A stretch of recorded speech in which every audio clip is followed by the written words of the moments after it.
შუა დღემში და ვისა ქალბატონებო და ბატონებო, ასე მგონია ჩემო ანა რომ ეთერში არ ყოფილვარ წელიწად ნახევარია სადღაც. ვერ ვიტყოდი მარტო გგონია, თითქმის ძალიან დიდი ხანი არ ყოფილხარ, თუმცა ძალიან კარგ ადგილას იყავი და საჭირო ადგილას. არა, საშინელ ადგილას ვიყავი Deep State-ის სამშობლოში.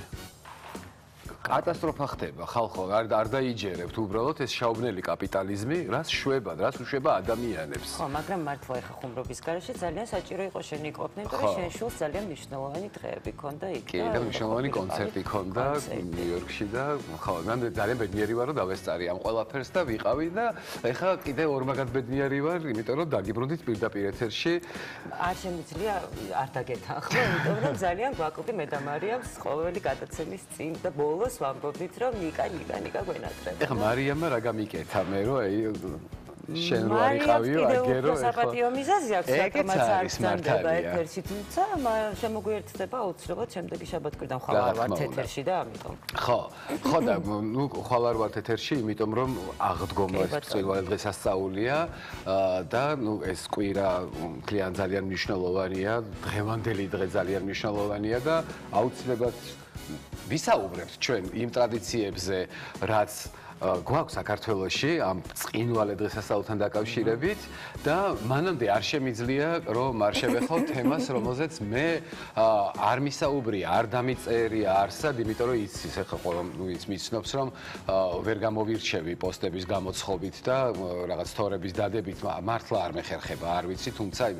შიგნიდან აი ძალიან მაწუხებს ეს თემა და ძალიან მინდოდა რომ მეც გამოვხმაურებოდი იმ ამბავს, რაც სხვათა შორის აეროპორტშივე დამატეხა თავს ჩვენმა ძვირფასმა ხელისუფლებამ ეგრეთ ეწოდა.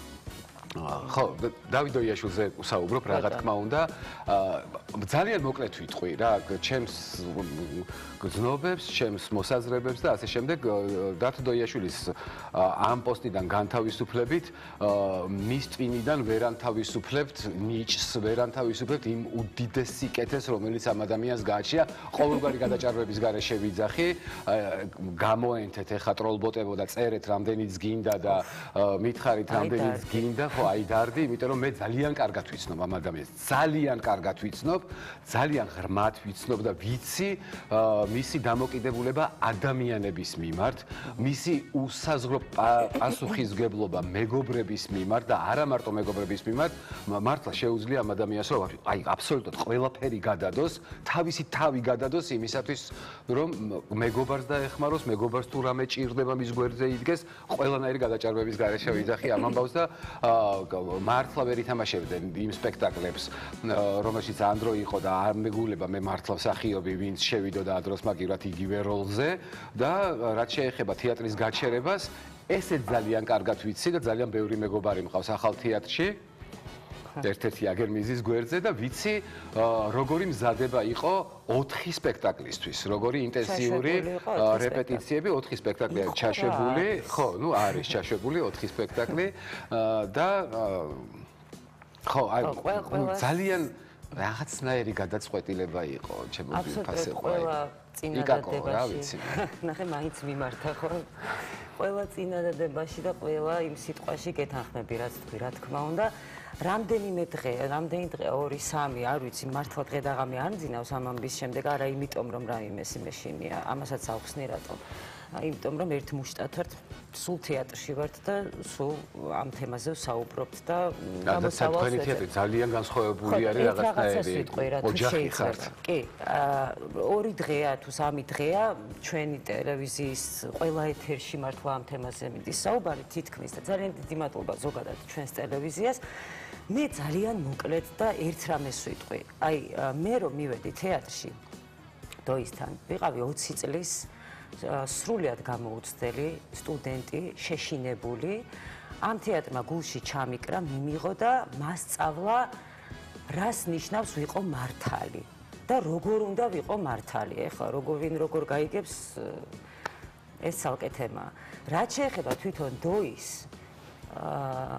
გარდა იმისა, რომ მასთან მუშაობა არის ცალკე დღესასწაული და ბედნიერება ეს ცალკე თემაა, ეს არის ადამიანი, ვინც არა მხოლოდ მეგობარი, არა მხოლოდ სამხატვრო ხელმძღვანელი და რეჟისორი, ვისაც რა დროს რა დაგვჭირებია, ის ყოფილა ჩვენთვის. ჩვენთვის მამაც ყოფილა, მეგობარიც ყოფილა, ძმაც ყოფილა და ყველაფერი ყოფილა, რაც კი შეიძლებოდა დამჭირებოდა. ეს არის ადამიანი, ვინც შექმნა დასი, სადაც ადამიანებს ერთმანეთი გვიყვარს.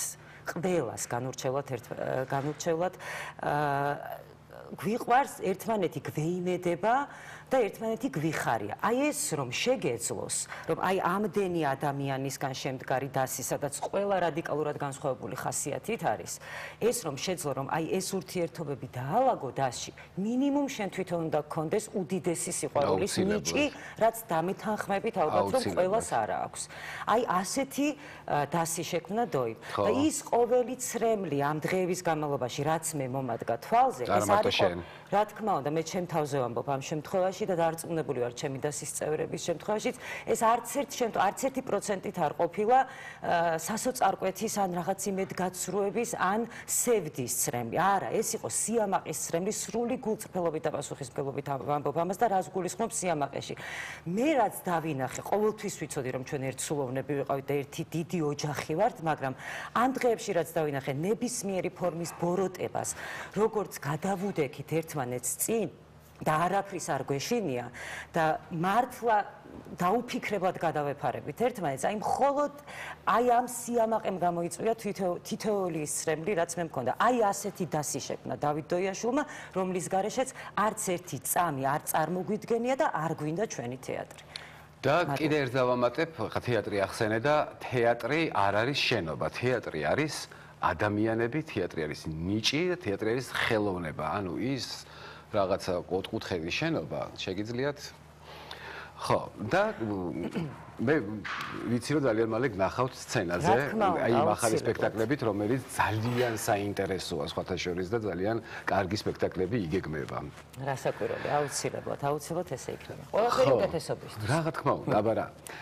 ეხლა რაც შეეხება ჩვენს დღევანდელ თემას და იმას, რომ აი გასტრონომია ჩემთვის ძალიან მნიშვნელოვანია და მე თავს თვლი გურმან ადამიანად. კი ბატონო. ხო და ეხლა მეტი არ მინდა აი ამან რამე არაგემრიელი გააკეთოს.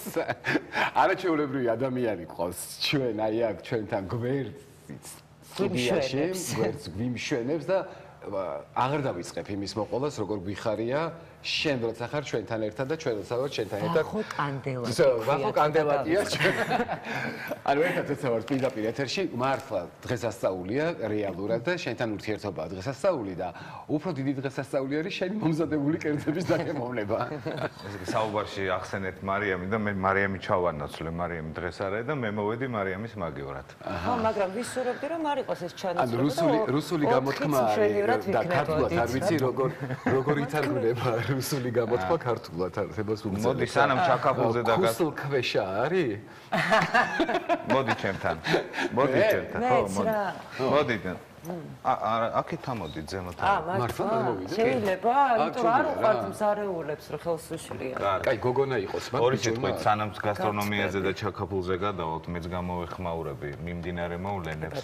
პირველად მომეცა საშუალება, რომ პირდაპირ ეთერში მოვიკითხო ძალიან საინტერესო უნიჭიერესი ადამიანი სახელად დოი, რომელიც ყველა ასე იცნობს და ანამ საუბარში აღნიშნა ძალიან მნიშვნელოვანი რამ, რომ ეს არ არის მორიგი რეჟისორი, რომელიც თეატრში მივიდა, 2-3 სპექტაკლი დადგა და წავიდა. ის თეატრი დოის შექმნილია, ის არტისტები და მსახიობები, რომლებიც იქ არიან, დოის აღზრდილები არიან უმეტესობა და აქედან გამომდინარე ის სოლიდარობა და ის პროტესტი, რაც გამოიწვია დოის განთავისუფლება, ის ხაიდან მოტანილი არ არის. ეს არის, როდესაც აღზრდელს და მამას გამოუჩენ უპატივცემლობას და მიაყენებს შეურაცხყოფას, რა თქმა უნდა, ის დასი ესე არ გაჩერდება და მე დარწმუნებული ვარ, რომ თავის სათქმელს აუცილებლად იტყვია. კარგი, ეხლა რაც შეეხება ჩაკაპულს ნახე, ლაშა უჩავა რა ყოფილიყო ეხა ეთერში. ხო, ენდოკრინოლოგიური მიმართულებით წავიდოდით, მაგრამ და ნუტრიციოლოგიასაც ჩავრთავთ. ანუ რა სიტყვა დავაშა, რომ სასარგებლოა? ეს არის ჩათვალე ვიტამინების ფოიერვერკი. მართლა ამბო? მე მეგონა გვეჭვებოდა ჩათვალეთ, რომ მე რომ უსაქციელოდ ვიქცევი და ყველა ჩაკაფულს მივირთმევ, ნორმალურია ეს ყველაფერი? აბსოლუტურად ყველა ჩაკაფული, აბსოლუტურად ყველა ტერიტორიაზე უნდა მიირთვა. იმიტომ რომ ეს არის ჩათვალე C ვიტამინის აი არ ვიცი კასკადია ზეიმია ხო აქ არის გაჯერებული ცხიმი ცხოველური ცხიმი C ვიტამინი ღვინო რომელიც აბალანსებს და ანეიტრალებს ცხიმს და ანუ ჩათვალე რომ ეს კერძი არის ცხიმი არ ცხოველობა მაკლია და არ ცხიმი და რა ვიცი მანახე შეხედა არა ნორმალურად ხო კარგად ახარაგე ეგრე იბალა ხო აქედან გამომდინარე ვფიქრობ რომ ჩაკაფული არის ის ერთადერთი და ერთ-ერთი კერძი რომელიც შეგვიძლია რომ სამედიცინო დანიშნულებითაც გამოვიყენოთ რა მხრე მივირთვათ უბრალოდ. ხრიდა? აბების სახით რომ გავყიდოთ. აშება გადაწურო და ოყნის სახით. ხო არსებობს. დავახართ. ხო არსებობს ბროწეულის და არის ჩაკაფულის კი. სეზონური რა. გააჩნია. კარგი, ესე იგი დავიწყოთ. დავიწყოთ, რა დაგჭირდება ამისთვის ალბათ ეხლა. ხორცი უმთავრესი პროდუქტია რომელიც არა, შეიძლება სოკოც გააკეთოთ, სოკოსგანაც გააკეთოთ. უამრავი ვარიაცია ჩაკაფული. მაგრამ მოდი ეს ვინ არის? ეს არის ხბო. ნახე ხა ტელევიზორთან სხდომი ადამიანები ალბათ მეტყვიან რომ ჩაკაფული ხბო რა შუაშია კი ტელევიზორთან სხდომი რა ბევრი ვერ მიირთმევს ბატკანს და ცხვრის ხორცს აქედან გამომდინარე თუ კარგად იცი მომზადება ის ბატკანს არ აქვს ის ნახე მომზადებაზე არ არის მან ბატკანი მან არის რომელი ბატკანია შენთვის პრიორიტეტული გესმის ვარდისფერი აი ვარდისფერი ბატკანი თუ სხვა გემოსია ჩაკაფული არა ნუ სწორედ არჩეული ხორცი არის უმთავრესი ხო მართლა ძალიან ბევრი ვერ ჭავს ერთ ბატკანს და ვერც სხვას და ამიტომ ნუ ხბო ძალიან მშვენიერია და მისაღებია გადაიდო არ გიჩვენია იმიტომ მე 13 ყოლა აპარატში ხელს გიშლის და ბარემ ყურზე ქონდა კარგი დავიწყოთ ესე იგი დავგჭირდება ხორცი მე შევეცდები რომ ულუფურად აგიხსნათ სწორი გრამაჟობა ამ კერძისა, იმიტომ რომ მნიშვნელოვანია ჩაკაფულში, რომ ხშირ შემთხვევაში ხორცს აიღებენ და 2 კილოს და მწვანილებს მიაკლებენ ხოლმე და აქედან გამომდინარე არაარომატიზირებული ბაზა გამოდის თვითონ ბულიონის, იმიტომ ჩაკაფულის მთელი ხიბლი არის, ოდესაც თონის პურს ესე ჩააწვავ, აიღებ და აი პირველი რა ხდება, ხო? პირველი გემო ჩაკაფულში რა ხდება?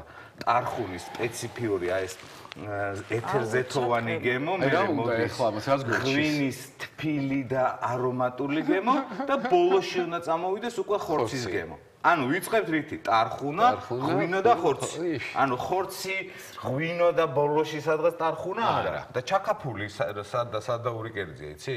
სადღაც რომელიღაცა მთის იქნება, მთაში მოიგონებდნენ. მე გეტყვი როგორ იყო ეგ ამბავი რა. ჩაკა სპარსულად ნიშნავს ფულს. ფული. ფული? ჩაკა ნიშნავს ბევრს. ხო, და ფულია. და ფული, აი ჩაკაფული, ანუ ბევრი ფული უნდა დახარჯო, რომ ჩაკაფული გააკეთო. მოიგონა ეხლა რაღაცა. დღევანდელ რეალობაში ბევრი ფული უნდა დახარჯო, ჩაკაფული რომ გააკეთო. ნახე, ვიწყებთ ფენა პრინციპით უნდა მომზადდეს საოცრებად ჩაკაფული. ვიწყებთ ნივრით და მწვანე ხახვით, მერე ცოტა ქინძი გვინდა, ოხრახუში გვინდა და მაგალითად კახურ ტრადიციულ ჩაკაფულში ძალიან საინტერესო ნოტი შემოაქვთ ხოლმე წიწმადით, იმიტომ რომ კახელები ძალიან დიდ პატივს სცემენ წიწმადს და აქედან გამომდინარე რომ ხო, ბატკნით თუ აკეთებთ, ხო, აი წიწმადი კიდე დამატებით პეწს აძლევს რა. კი, წიწმადი ისეთია რა. ბევრ რეცეპტში შეგვიძლია გამოიყენებ თუ არა შენ. რა თქმა უნდა, წიწმადი. კი. არ გამაწიწმატო, გეხოცები. მე ლალიკო მომიტანა თელი ბახშეული კულტურები, რაც ნათლუღის ტერიტორიაზე იყო. სხვადასხვა კარგი მწვანილი აქვს, მან შენგან მახსოვს, ხო? როგორ? კარგი მწვანილია, მან შენგან ნათლუღის ბაზარში, კი ბატონო, საბითუმო ბაზარია, ასე ვთქვათ, ნათლუღის ბაზარი და მე ყველას გირჩევთ. წინა საახალწლოსა, წინა სააღდგომოთაც და საერთოდ დღესასწაულებზე და საერთოდ კვირა დღე ბაზრის დღეა. და ეცადეთ რაც შეიძლება დილით მიხვიდეთ ნათლუხის ბაზარში, რომ ქორფა და უგემრიელეს და უჯანსაღესი ბოსტნეულში. ესე იგი, ერთხელ მომიწია მე ვახოსთან და მარიანთან ერთად ნათლუღის ბაზარში წასვლა. ცალკე სპექტაკლი ვიხილე, საერთოდ ვახო როგორ და რას აკეთებს არის? ჯერ ხო ყველას იცი. ევაჭრება? არა, თავისი სიმიავს რა. ჩემი აზრით ეს ძალიან ესეთი ტონია რა, როდესაც მე გლეხს ევაჭრებ. იმიტომ რომ მას იმხელა შრომა აქვს ჩადებული ამ პროდუქტის მოპოვებაში და ასე ვთქვათ გაზრდაში და შემდეგ დაბინავებაში, რომ ჩემი აზრით ის ციფს, რასაც გააჟღერებს, არ უნდა ევაჭრო რა. შეიძლება გაჩუქოს რაღაცა, ხო და ხშირად ყოფილა რა, რომ უჩუქებია და რაღაცა ურთიერთობები გქონია, ძალიან ანამ აღნიშნა, რომ ბაზარში რო დავდივარ, მართლა ერთი გიზ დადიოდა, რა ქვია. კიკა გახსოვს შენ? კიკა გახსოვს? კოლორიტი თბილის, აიგრე ვარ მე ბაზარში. კი, ყველას ესე ხელს უქმნის. ხო, ესე იგი, ხახვის ამბავი მნიშვნელოვანია. კაი, კიდე ცოტა ხანი დაგანებოთ თავი და მიგიშვა ღუმელთან? ცოტა ხანი. ანა თან დეკორაციას ვიღებ. ერთი კითხვაზე დამეტი პასუხი. შეგახატი რომ უნდა დავიწყოთ ნივრით, მწვანე ხახვითო და რაღაცითო? ესე იგი, პირველ ნახეთ ტარხუნა მნიშვნელოვანია. თუ ქართულ ტარხუნას იყიდით, ეხლა ცოტა გაგიჭირდებათ ქართული ტარხუნის ყიდვა, იმიტომ რომ მეზობელი ქვეყნიდან შემოდის და ცოტა უხეში, ანუ ქორფას რასაც ეძახიან და რბილს ჯერჯერობით ისეთი არ არის ტარხუნა ქართული რშემო უკვე იქნა. მაგრამ ვეცადოთ რა ის სქელი ტოტები მაინც მოვაჭრეთ რა. ან მოვაფხრიწოთ, ან მოვაშოროთ, მოვაწიწკნოთ. თვითონ ფორმულირება თქვენ თვითონ გადაწყვეტეთ როგორ გაგიხართ. და ბევრი შეიძლება რაღაც თქვაც. ხო და ეხლა სხვათა შორის ვერ დავსვის კითხვა სიდასწროს მინდა. წვანილით რო იწყებ, ხორცს მოხარშვა არ უნდა? აი, ზორე შეკითხოთ, შარტყი, ხუთიანი შენ. ხორცს არ ჭირდება მოხარშვა, ხორცი უნდა მოიხარშოს წვანილთან ერთად, მაგრამ ერთი მნიშვნელოვანი ნიუანსია ჩემო ანა, რომ მე ნაწილ ასე ვთქვათ, ბაღჩულ კულტურებს ცალკე გადავიტოვებ და ბოლოსკენ, იმიტომ რომ წვანილს რა ახასიათებს ხარშვის დროს ფერს კარგავს და ჩაქაფული უნდა იყოს ხალასი. აქედან გამომდინარე, როდესაც ნახევარ წვანილს მოვათავსებ ქვაბში და ქვაბი წინასწარ გირჩევთ, რომ არჩიოთ ვიზუალურად და ფორმებით უფრო დიდი, იმიტომ რომ შეიძლება ვერ გართვალოთ და აქედან გამომდინარე მე პრობლემა ხო, მე პრობლემა არ შეგიქმნა თავიდან თავი დაიწყე. ხედავ როგორ არ გეტევა ამ ქვაბში ეს? მიცი რა მე ინტუიციურად ხვდები რომ ჩავტევ, მაგრამ ფიზიკური შრომა დამჭირდება ამისთვის. ხო. მაგრამ ყველაფერი კარგად იქნება, სამზარეულოში გამოუველი სიტუაციები არ არის. ეგეც მართალია. ხო და დამანებეთ ახლა თავის კარგად ბრძანდებოდეთ. არა და მოდი. მე მეკონა მოგეხმარებო. ხორცს მაინც დაუჭრით ამ წვანილს მოვეხმარი. არ უნდა, ნუ უნდა. არ უნდა. კაი, მოვიდეთ და მივირთვათ ჩვენ. და იცი რა? რა? ერთი ძალიან ჩვენთვის ძალიან ახლობელი, ამ გადაცემისთვის ხომ ახლობელი და ახლობელი. და ყველასთვის საყვარელი ადამიანი მინდა მოვიწიოთ ეთერში. მოვიწიოთ? მოვიწიოთ. ჩემი ესმა კუნჭულია. მოგესალმებით. როგორ ხარ? მადლობა და რაღაცა კარგად წეს და კარგად თქვი ქორცო რომ ჩემი მშობლიური გადაცემაა და ძალიან მიყვარს. აი ყველა დაძახილი მიყვარს თქვენი და როგორი გადაძაბული დღე მქონდა დღეს წარმოიდგინეთ და მაინც მოვედი. და სახეზე გეტყობა ხოლმე, ხო იცი პირდაპირ ანათებ ხო, ძალიან მიხარია თუ ვანათებ, დოითი დავიწყებ რა ჩემს არ ბევრს არ ვეწვი, იცის როგორ მიყვარს და ერთად გავიზარდეთ მეც მანანა მისი და ჩემი მეჯვარეა ნინას ნათლიაა და მოვდივართ რა ვიცი სკოლის ბოლო პერიოდი აბიტურიენტობა და ერთად გავიზარდეთ და მიყვარს ჩემი ორივე დოი გიჟდები ისე და ყველა ზანცია გამეხარდა ქორთო არ დავიწყებ სენტიმენტებს ჩემმა 18 წლის შვილმა რომ დაწერა პოსტი რომელშიც პირველად არ გამიგია მაგრამ სახალხო თქვა რომ დოის გამო აირჩია თეატრის მხატვრობა აკადემიაში და არ ვიცი მარტო დადის სპექტაკლებზე და რაღაც მომენტში ფსიქოლოგსაც ვკითხე რომ ესე როგორ შეიძლება იქ თურმე წრეყავთ ყველა ბავშვი ხო თვითონ ერთი ღერი ბილეთი მე ვერ მიყავარ ხოლმე ვერ შოულობს ორ ბილეთს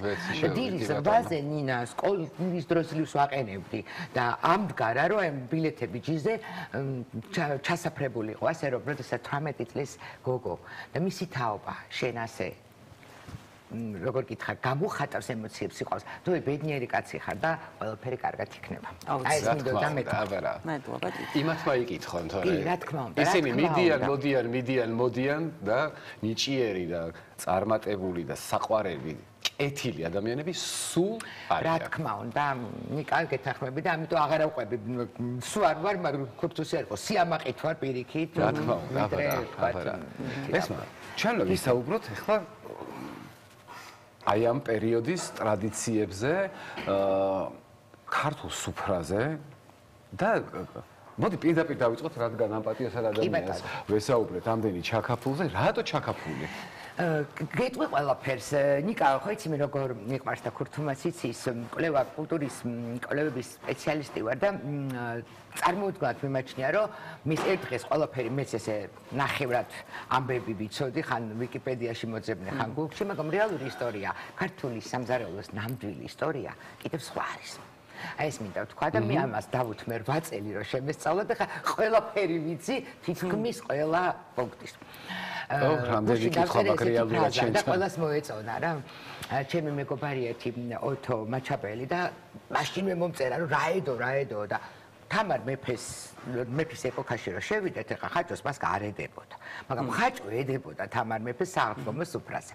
მოდი დავიწყოთ იმით, რომ ჩვენ ქრისტიანები ვარ და ქრისტიანობა არის ის რელიგია, რომელსაც არ აქვს კვების კულტურაში ესეთი გამიჯვნა, ეს ჭამო და ეს არ ჭამო. ქრისტიანობას აქვს მხოლოდ ხსნილი და სამარხო კერძები, ნაცვლად ვთქვათ ებრაელების რელიგიისა, ბიბლიისა, ძველი აღთქმისა, სადაც გეუბნება რა ეს 220 თუ 200 კერძი არ უნდა ჭამო, ეს ინგრედიენტები არ უნდა ჭამო, უფალი თავად ეუბნება მოსეს და ეუბნება რომ არა ეს თქვენ არა რჩეული ხალხი ამას არ ჭამს. იქ შედის უკვე სხვადასხვა ამ თემას ავსავ.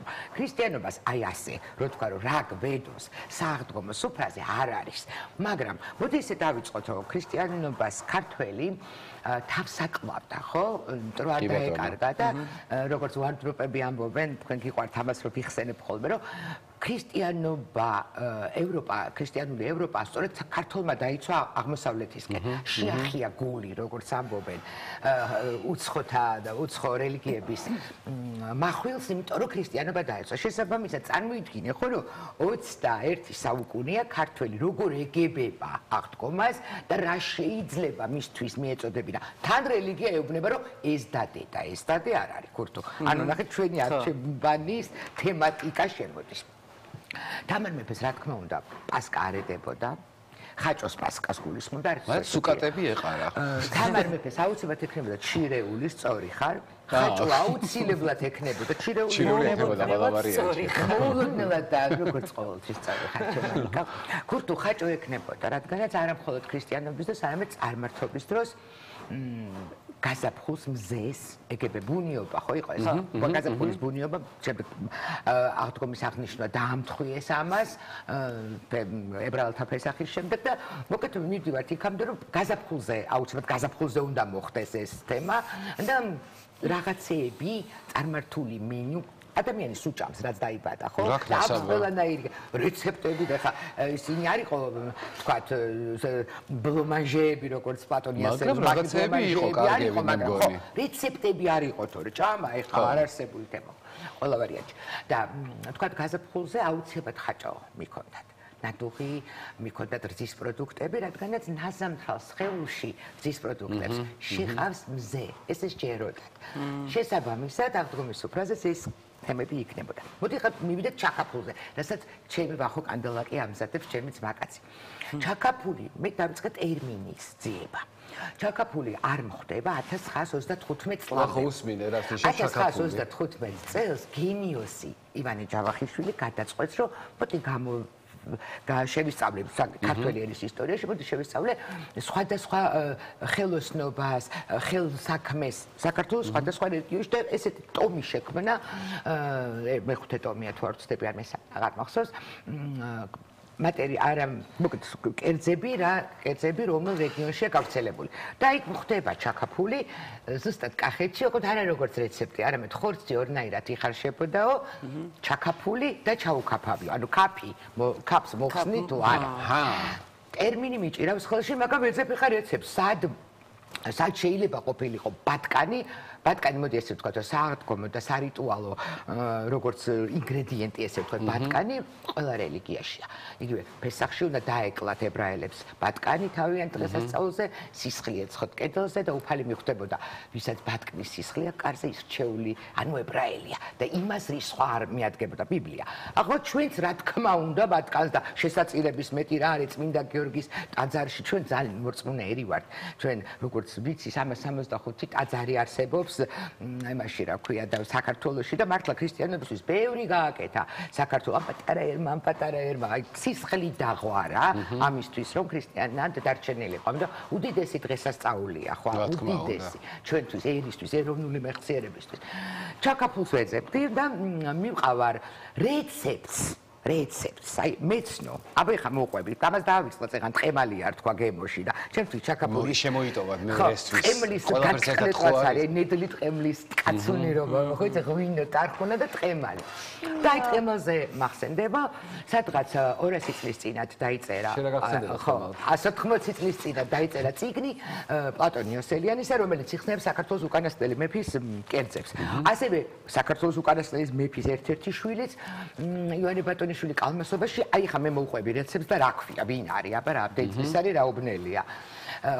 ბატკნის ხორცით ჟავე დამატებული ან ტყევლითა ან ღვინითა გეცნოთ ხო მაგრამ არ ქვია ჩაკაფული ყალია უწერია ყალია მაგრამ ებრაელების აი ესეც გასარკვევია მოდი ესე შევხედოთ ყალი უწერია ჩვენი საქართველოს უკანასკნელი მეფე საკიჭამია რომელიც ზაქზე იყო 24 საათი და მე პლატონ იოსელიანმა სწორედ გაისქნა არა ვაჭამდაო მეფისტია რა სამთავრობო ისა აქვს მიდრეკილება პლატონ იოსელიანს და არა რა ნუ გამოვკითხეო იქო ვინც იჭდა ხოლმეო და ბერძნულადაც კითხულობდა ოლოცვებსო სააღდგომო თემებზეო და მოძღვარიც გვერდზე ეჭდა და არ ჭამდა ზაქსო ნახევარ ზაქს ჭამდა ანუ მთელი მაგრამ ყალია უწერიათ ანუ აი რეცეპტი რაც ახლა ჩვენმა ვახომ ჩამოთვალა თითქმის ეს მთლიანად მოცემულია როგორც ეს ყალია აქ იქ უკვე გასტრონომიულ ისტორიაში ლინგვისტიკა ერთვება და ამ სიტყვის თემას ახლა არ დაგიმუშავებთ გავაგრძელებ სხვა თემას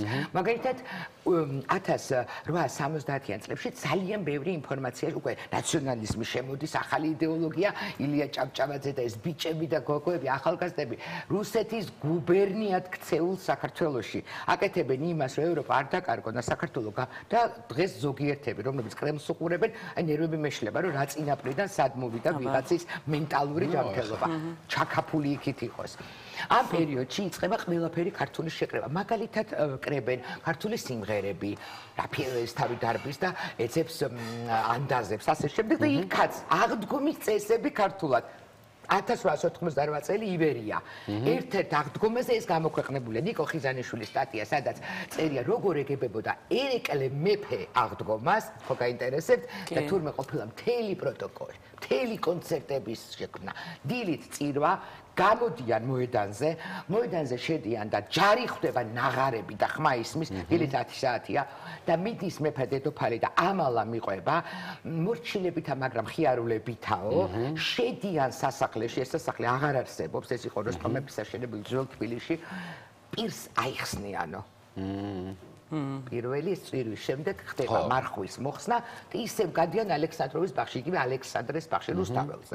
სადაც არის ბურთაობა, ოქროს ისრების სროლა, ასპარეზობა, რასაც ერქვა და დელია, დაწერილია, ქურთო, საღამოს ნადიმი, ანუ აღდგომა დღეს ერეკლე მეფის პერიოდში არის აი ეს პროტოკოლური რაღაც თბილისობას მსგავსე თუ საიდან მოვიდა ახლა თბილისობა არა მეც გამახსენდა ხო ნუ რაღაცა ეგეთ ბევრი აქტივობა არის ის არის აქეთ რაღაც ანუ ნახე თითქოს აი იხსნილა ერმა და გადადის უკვე სამოქალაქო ცხოვრებაში იმავე გაზეთში და იმავე პერიოდში ვნახულობ მოსე ჯანაშვილის ცნობილი ისტორიკოსის და ძალიან საყვარელი ეთნოლოგის წარმოშობით იყო ძველი ჰერეთიდან ინგილოებს რო ვეძახით ინგილოებიდან დაგვარქვეს ჩვენ ჰერელები ვართ ანუ ჰერელებზე საუბრობ ძველი ჰერეთია ისტორიული ჰერეთი საქართველოს ელისენი როგორც ერქვა და ახლა უკვე იქ გამახმადიანებული ქართველებზე წერს კი იყვნენო გამახმადიანებულები მაგრამ ზოგს ხო ახაც არის სოფელი კახში და რამდენიმე სოფელში დღემდე არის ქრისტიანი მოსახლეობა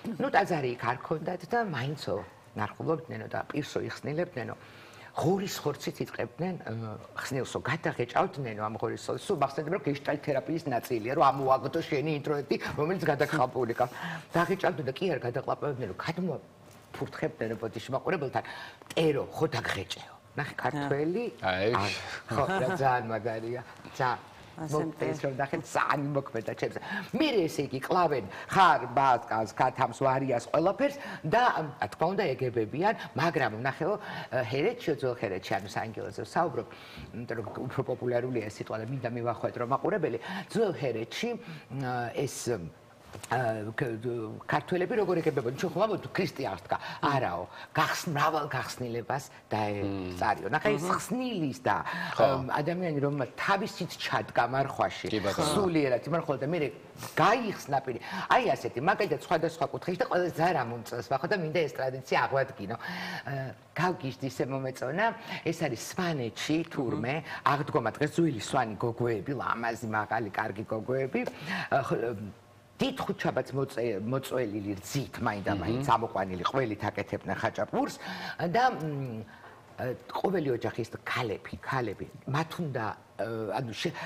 უნდა ჩაეტარებინათ ეს რიტუალი ხო ვითომ კაცები ჩანა აი მაგალითად ჰერეთში კაცმა უნდა გააკეთოს და პატარა ხელის გულის ზომის სულგუნებს ამზადებდნენ რომ ყველა ოჯახს პირი ეხსნილა რა კარგი სანახავია და იყო ჩამორიგება ამ სულგუნის და თავარი ამ დღეს რაც ხდებოდა კვირა დღეს აი ჩვენ ხო გვაქვს რომ ვერ გავარკვიეთ ორშაბათს უნდა გავიდეთო ეს ხო ყველაფერი მას ერთი წუთი კითხვა მაგრამ სვანეთში დაკარგულია ეს ტრადიცია თუ აქვს შენარჩუნებული დღემდე მე ხო წიგთან და წყაროსთან მეგობრობ და ვისაც ვკითხე როგორ არის ადამიანის ფანტაზია კაცო იხლაც გვაქვს მე არ მინახავს აი არის ხოლმე ეს. მაგრამ ამბობენ რომ აქვს, შეიძლება ასაკოვან ხალხს ეცოდინება და ხო, რა მაგარი ტრადიციაა, სვანები მაგარია, წარმოიდგინე პატარა ცხელი სულგუნების დარიგება. და იქ ბოლოს ვიტყვი რომ აი ჩვენ გვაქვს ხოლმე ძალიან ბევრი რამ, ჯერ აღდგომა მე-3 საუკუნე ნიკეის კრებიდან დაიწყეს. ხო, რომ მოდი აღდგომა ქრისტეს 3 საუკუნის აღმდგარია, როცა დაიწყეს და თავარი ყველაზე რაც არის რომ ამ დღეს ძალიან დიდ პატივს ცემს ადამიანი გარდაცვლილებს რა.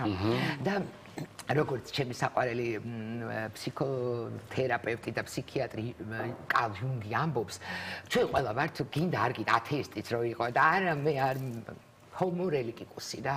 შეგინდ რაღაცის ყოველთვის ხსავს. აი სულ არ გჯეროდეს რითი რა იქნება. ადამიანი მორწმუნე. და ეხლა ნახე რა შეება ჩვენი წინაპარი. პირველი რასაც აკეთებს მიდის რომ თავის მიცვალებულებს მიეფეროს. დაელაპარაკოს, გამარჯობა როგორ ხარ ხვინო წაუქცეს, კვერცხი გადაუგოროს და იმ დღესო ყველა შეეროდაო. ისინი სახში ბრუნდებიან, ვეხაც მარჯვოლებს ფარველ ანგელოზებთან ერთად და ჩვენი ფარველი ანგელოზები ხარზე დაგვასხდებოდნენ და მათთან ერთად დავდიოდით. აი ეს სცენარი, კურტუ, აი როგორი სილამაზეა წარმოიდგინე. ანუ ახლა აღდგომა არის ორი ნაწილისგან შედგება. ერთი სახსნილო გემი ადამიანი როგორც ჰომორელიგიკუსი, ასევე არის ნაყროვანების ცოდვის ტიპი. მე ძალიან მიყვარს აქ ეს არის ერთ-ერთი ის თემა, რომელიც ეს მაიხა ნაყროვანების ცოდვა თუ რაღაცა, მაგ ყველა ვართ ეს. ეხლა ვახო აკეთებს ისტორიულ მენიუს.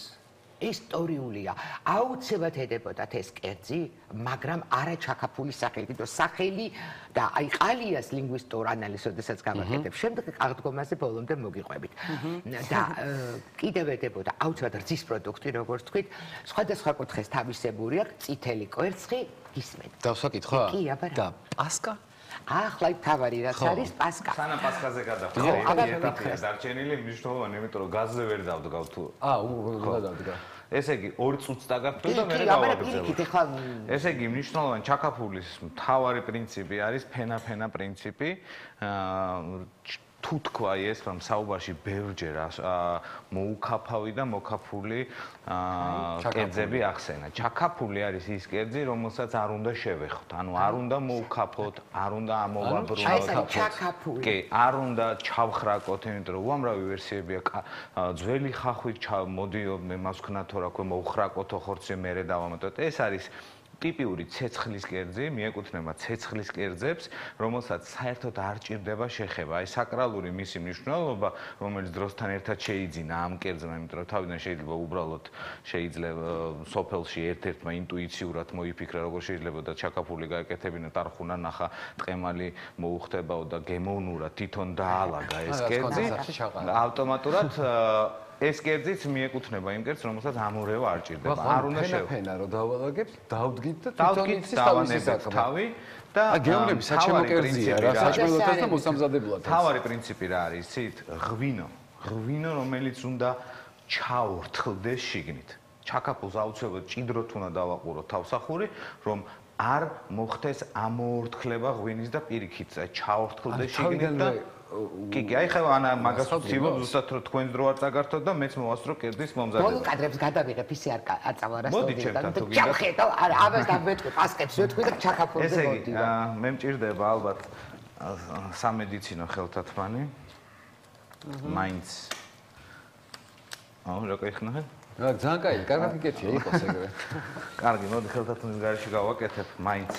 იცი არის მე როგორც ვიცი მზარეულები არ ხმარობენ ხელთათმანს. საერთოდ არ არის აი მიზანშეწონილი, იმიტომ რომ თუ სისუფთავეზე საუბრობ და ჯვარედინდა ანაგვიანებაზე, სივცის ხელთათმანით უფრო ანაგვიანებ გარემოს ვიდრე იმას. რატო იცი? სხვადასხვა კერძს კიდევ ერთი და იგივე ხელთათმანი ხელდა. როდესაც მე ხორცს ვამზადე, ხელს ვიბან რომ წვანდა და მე შემდეგ გამომდინარე და ხორცის ერთად გარეთ სხვა. მე რაღაცა მზარეულს რო ვუყურებ ხოლმე ხელთათმანებში უფრო არ მომწონს, იცი? აი ესე იგი, პირველი ეტაპი რაც არის, აქ არის დაჭრილი მწვანე ხახვი, ახალი ნიორი, ქინძი და ოხრახუში და ცოტა წიწმატი, რომელიც აუღნიშნე რომ ალბათ კახელის მოფიქრებული იქნებოდა, იმიტომ რომ ხა წიწმატი მისთვის რაღაცა ძალიან ახლო ის არის. შემდეგი ეტაპი არის ტარხუნას დავამატებთ ორ ფენად. დავწიწკნე, კი, დავგლიჯე, დავფრიცე. ესე იგი, ტარხუნას შუაში ცოტას ვამატებთ, იმიტომ რომ მნიშვნელოვანია რომ ტარხუნა ზემოდან ქვემოთ ჩავიდეს არომატით, იმიტომ რომ მას აქვს მძიმე ღერო და მაშინ შემავალი ეთერზეთები უფრო ადვილად იხსნება ცხიმში. ავტომატურად არ უნდა, ასე ვთქვათ, დაუტვირთოთ ტარხუნა შუა დუღილში რა. ფილოსოფია ნიკო ესე თვალებით მიყურებ რომ ესეთ რაღაცებს მართლა პირველად ვისმენ. ხო, ეს არის გასტრონომია არის ძალიან კარგ ჩაკაფულს ამზადებენ. ხო, გასტრონომია არის ძალიან ზუსტი მეცნიერება. არ არსებობს გასტრონომია რომ იყოს რაღაცა ისეთი აი მოგონილი, მოფიქრებული. ეს არის ძალიან ზუსტი მეცნიერება, რომელიც მერე ნელ-ნელა იხვეწებოდა და სხვათა შორის ამას არ ხვეწდნენ შეფები და მზარეული. ამას ხვეწდნენ ჩვეულებრივი დიასახლისები თავისი ოჯახის წევრებზე. მე გეტყვი, კიდე შეიძლება ჩემი რაღაც ერთი მოგაშველო. ამას ხვეწდნენ ექიმები და ქურუმები. დიასახლისი ეს ბოლო ცნება ცოტა აქეთ ამ მხარეს, იმიტომ რომ ქალი რაღაცა პერიოდის წინ მატრიარქატის დროს თავარი ქურუმიც კი იყო და ღვთაება. ამას ჩვენ არ გვაქვს რეცეპტების წიგნი 1874 წლამდე, მაგრამ ჩვენ გვაქვს 560 კარაბათინი, სადაც საჭმელები თანამედროვე რესტორნებზე კარგი რეცეპტებია მოხსენებული და ყველაზე ძველი მე-11 საუკუნის უსწორო კარაბათინი კი ქართული კანანელის და ყველაზე საოცრება ის არის, რომ მოჩაყემალი ფიგურირებს როგორც ერთ-ერთი წამალი თემა.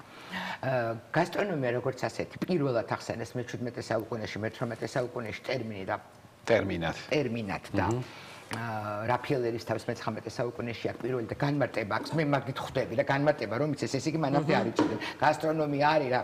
მანამდე არსებობდა ეს სამედიცინო თემა და სულ მიგვირდა რომ რატო აქვს ამდენი კარაბათინი საქართველოს და მივხვდი რომ სულ ომში ვიყავით, სულ დაჭრილი ყავდა, სულ ავატყოფი ყავდა და ბევრი წიგნი გჭირდებოდა ჩვენ სამედიცინო.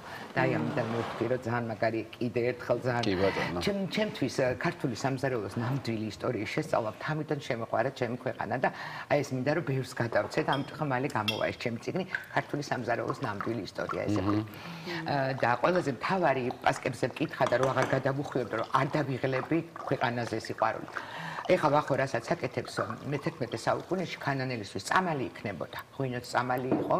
ხო, ახლა მაგით დაიწყო როგორი ვიტამინების ისა. ჩვენი ტემპერამენტის მიხედვით, როგორც არისტოტელე 4 ტემპერამენტი მოხან ცეცხლი იმატებს ჩვენში, ან აი ეს ნიკა აუცილებლად იქნებოდა საჭმელში შეწყობილი. აქედან გამომდინარე, აი ეს არის ეხლა რასაც აკეთებს ჩვენი, ახო კარგი. მიყვარს მეც უშვები. იცი რა, ხბოს-ხორცი ითვლება რომ ნაკლებად ცხიმიანი ხორცი, აქედან გამომდინარე ჩვენ ფრანგები ამბობენ რომ ჩვენ ფრანგები ვამბობთ. ჩვენ ფრანგები, ბებიაჩემი ხო ფრანგია, ცხონებული. ფრანგები ამბობენ რომ კარაქი არის არა დანამატი, არამედ ძირითადი მოტივატორი კერძის გემრიელობის რა. ეს არის თავარი ამოცანა. კარაქის უამრავი ტექნიკა არსებობს, დამწვარი კარაქიდან დაწყებული, ახალ ამოყვანილი კარაქით მომზადებული კერძები და ამაზე ალბათ მე და შენ დავსხდები ცალკენი გადავისაუბრეთ. აუცილებლად ბევრს იმიტომ ვიცი რა შენი კარაქის დამოკიდებულება, შენ და კარაქის დამოკიდებულება. ფოსფორს კარაქი უხდება, არავითარ შემთხვევაში მცენარეული ცხიმი არ უნდა დაუმატოთ, ზეითუნის ზეთი, ზესუმზირის ზეთი, ავოკადოს ზეთი და სხვა დანარჩენი.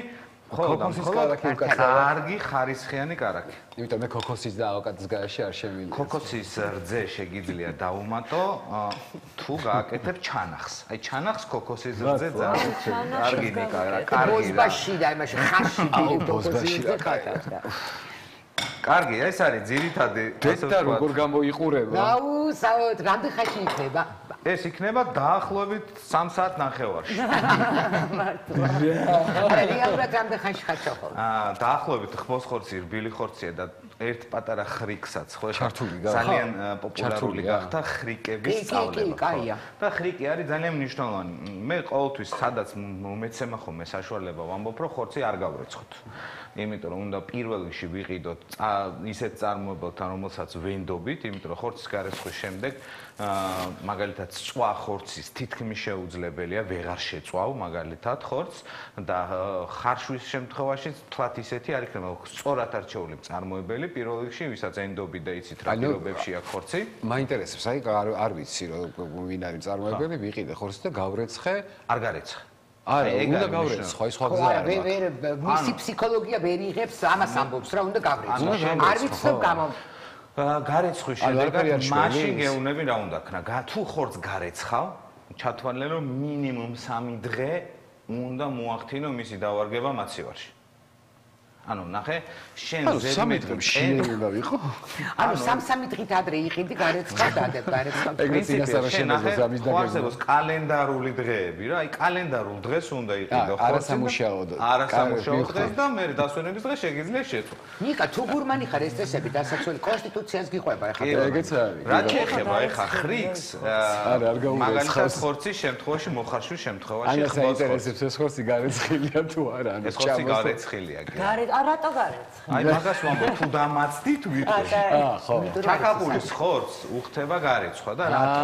და ძალიან კარგია, იმიტომ რომ ნახე მე წყალი დავამატე, საერთოდ ხედავთ აქ წყალს. ხოლმე მხოლოდ ღვინო დავამატე და მწვანილი. ნახე, ყველაზე მნიშვნელოვანი არომატული ბაზის შექმნა არის, ანუ 5 დედა соуსი როგორც არსებობს, ასევე არსებობს საბაზისო ცოდნა იმისი როგორ შექმნათ соуსი. соусის შექმნა ხდება სხვადასხვა პრინციპით. ან დაწვის, ან მოხარშვის. ჩვენ შემთხვევაში დაწვას ადგილი არ აქვს, ანუ დეგლაზირებას არ ვახდებ, მხოლოდ ხარშვას. დროზე თუ არ გადმოდგა გაწავ მე. ხო, მე. ხო, შეგიძლიათ დაწვა კიდევაც პრინციპი მარტივია. მაგრამ მნიშვნელოვანი რა არის, რომ ხარშვის დროს დავიცვათ ბულიონის ჯერადი გემოვნება მისი. ამის შემთხვევაში ჩვენ მწვანილი გვაქვს რომელიც ეძახის უკაცმის ბულიონი მახსენდება.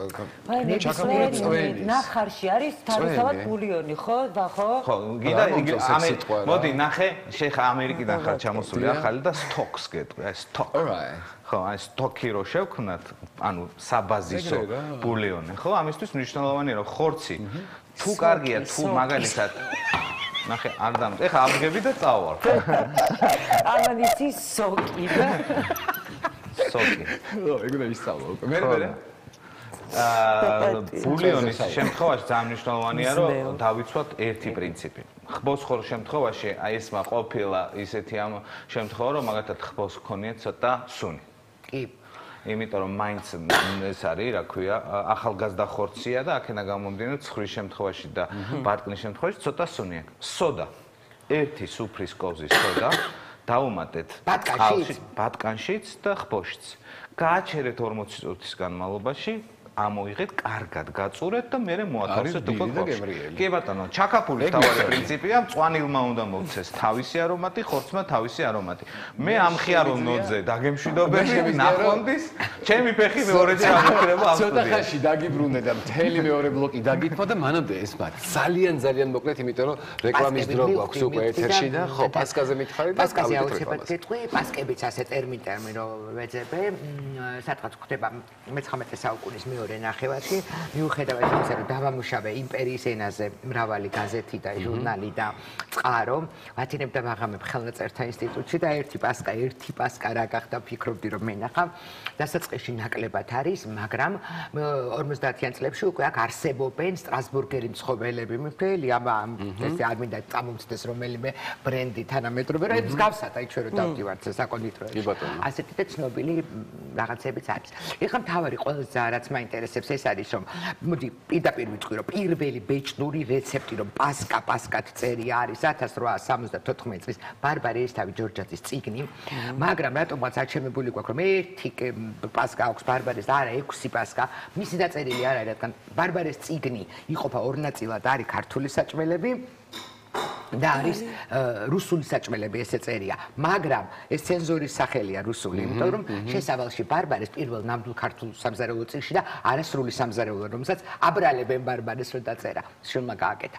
იქ უწერია ქართული და შესავალში უწერია მე ეხაო ჩემს გოგოებსო, ანუ კითხულსო, მივაწოდებო ქართულ კერძებსო, რა საქართველოშია გავრცელებული და ასევე ევროპულსო.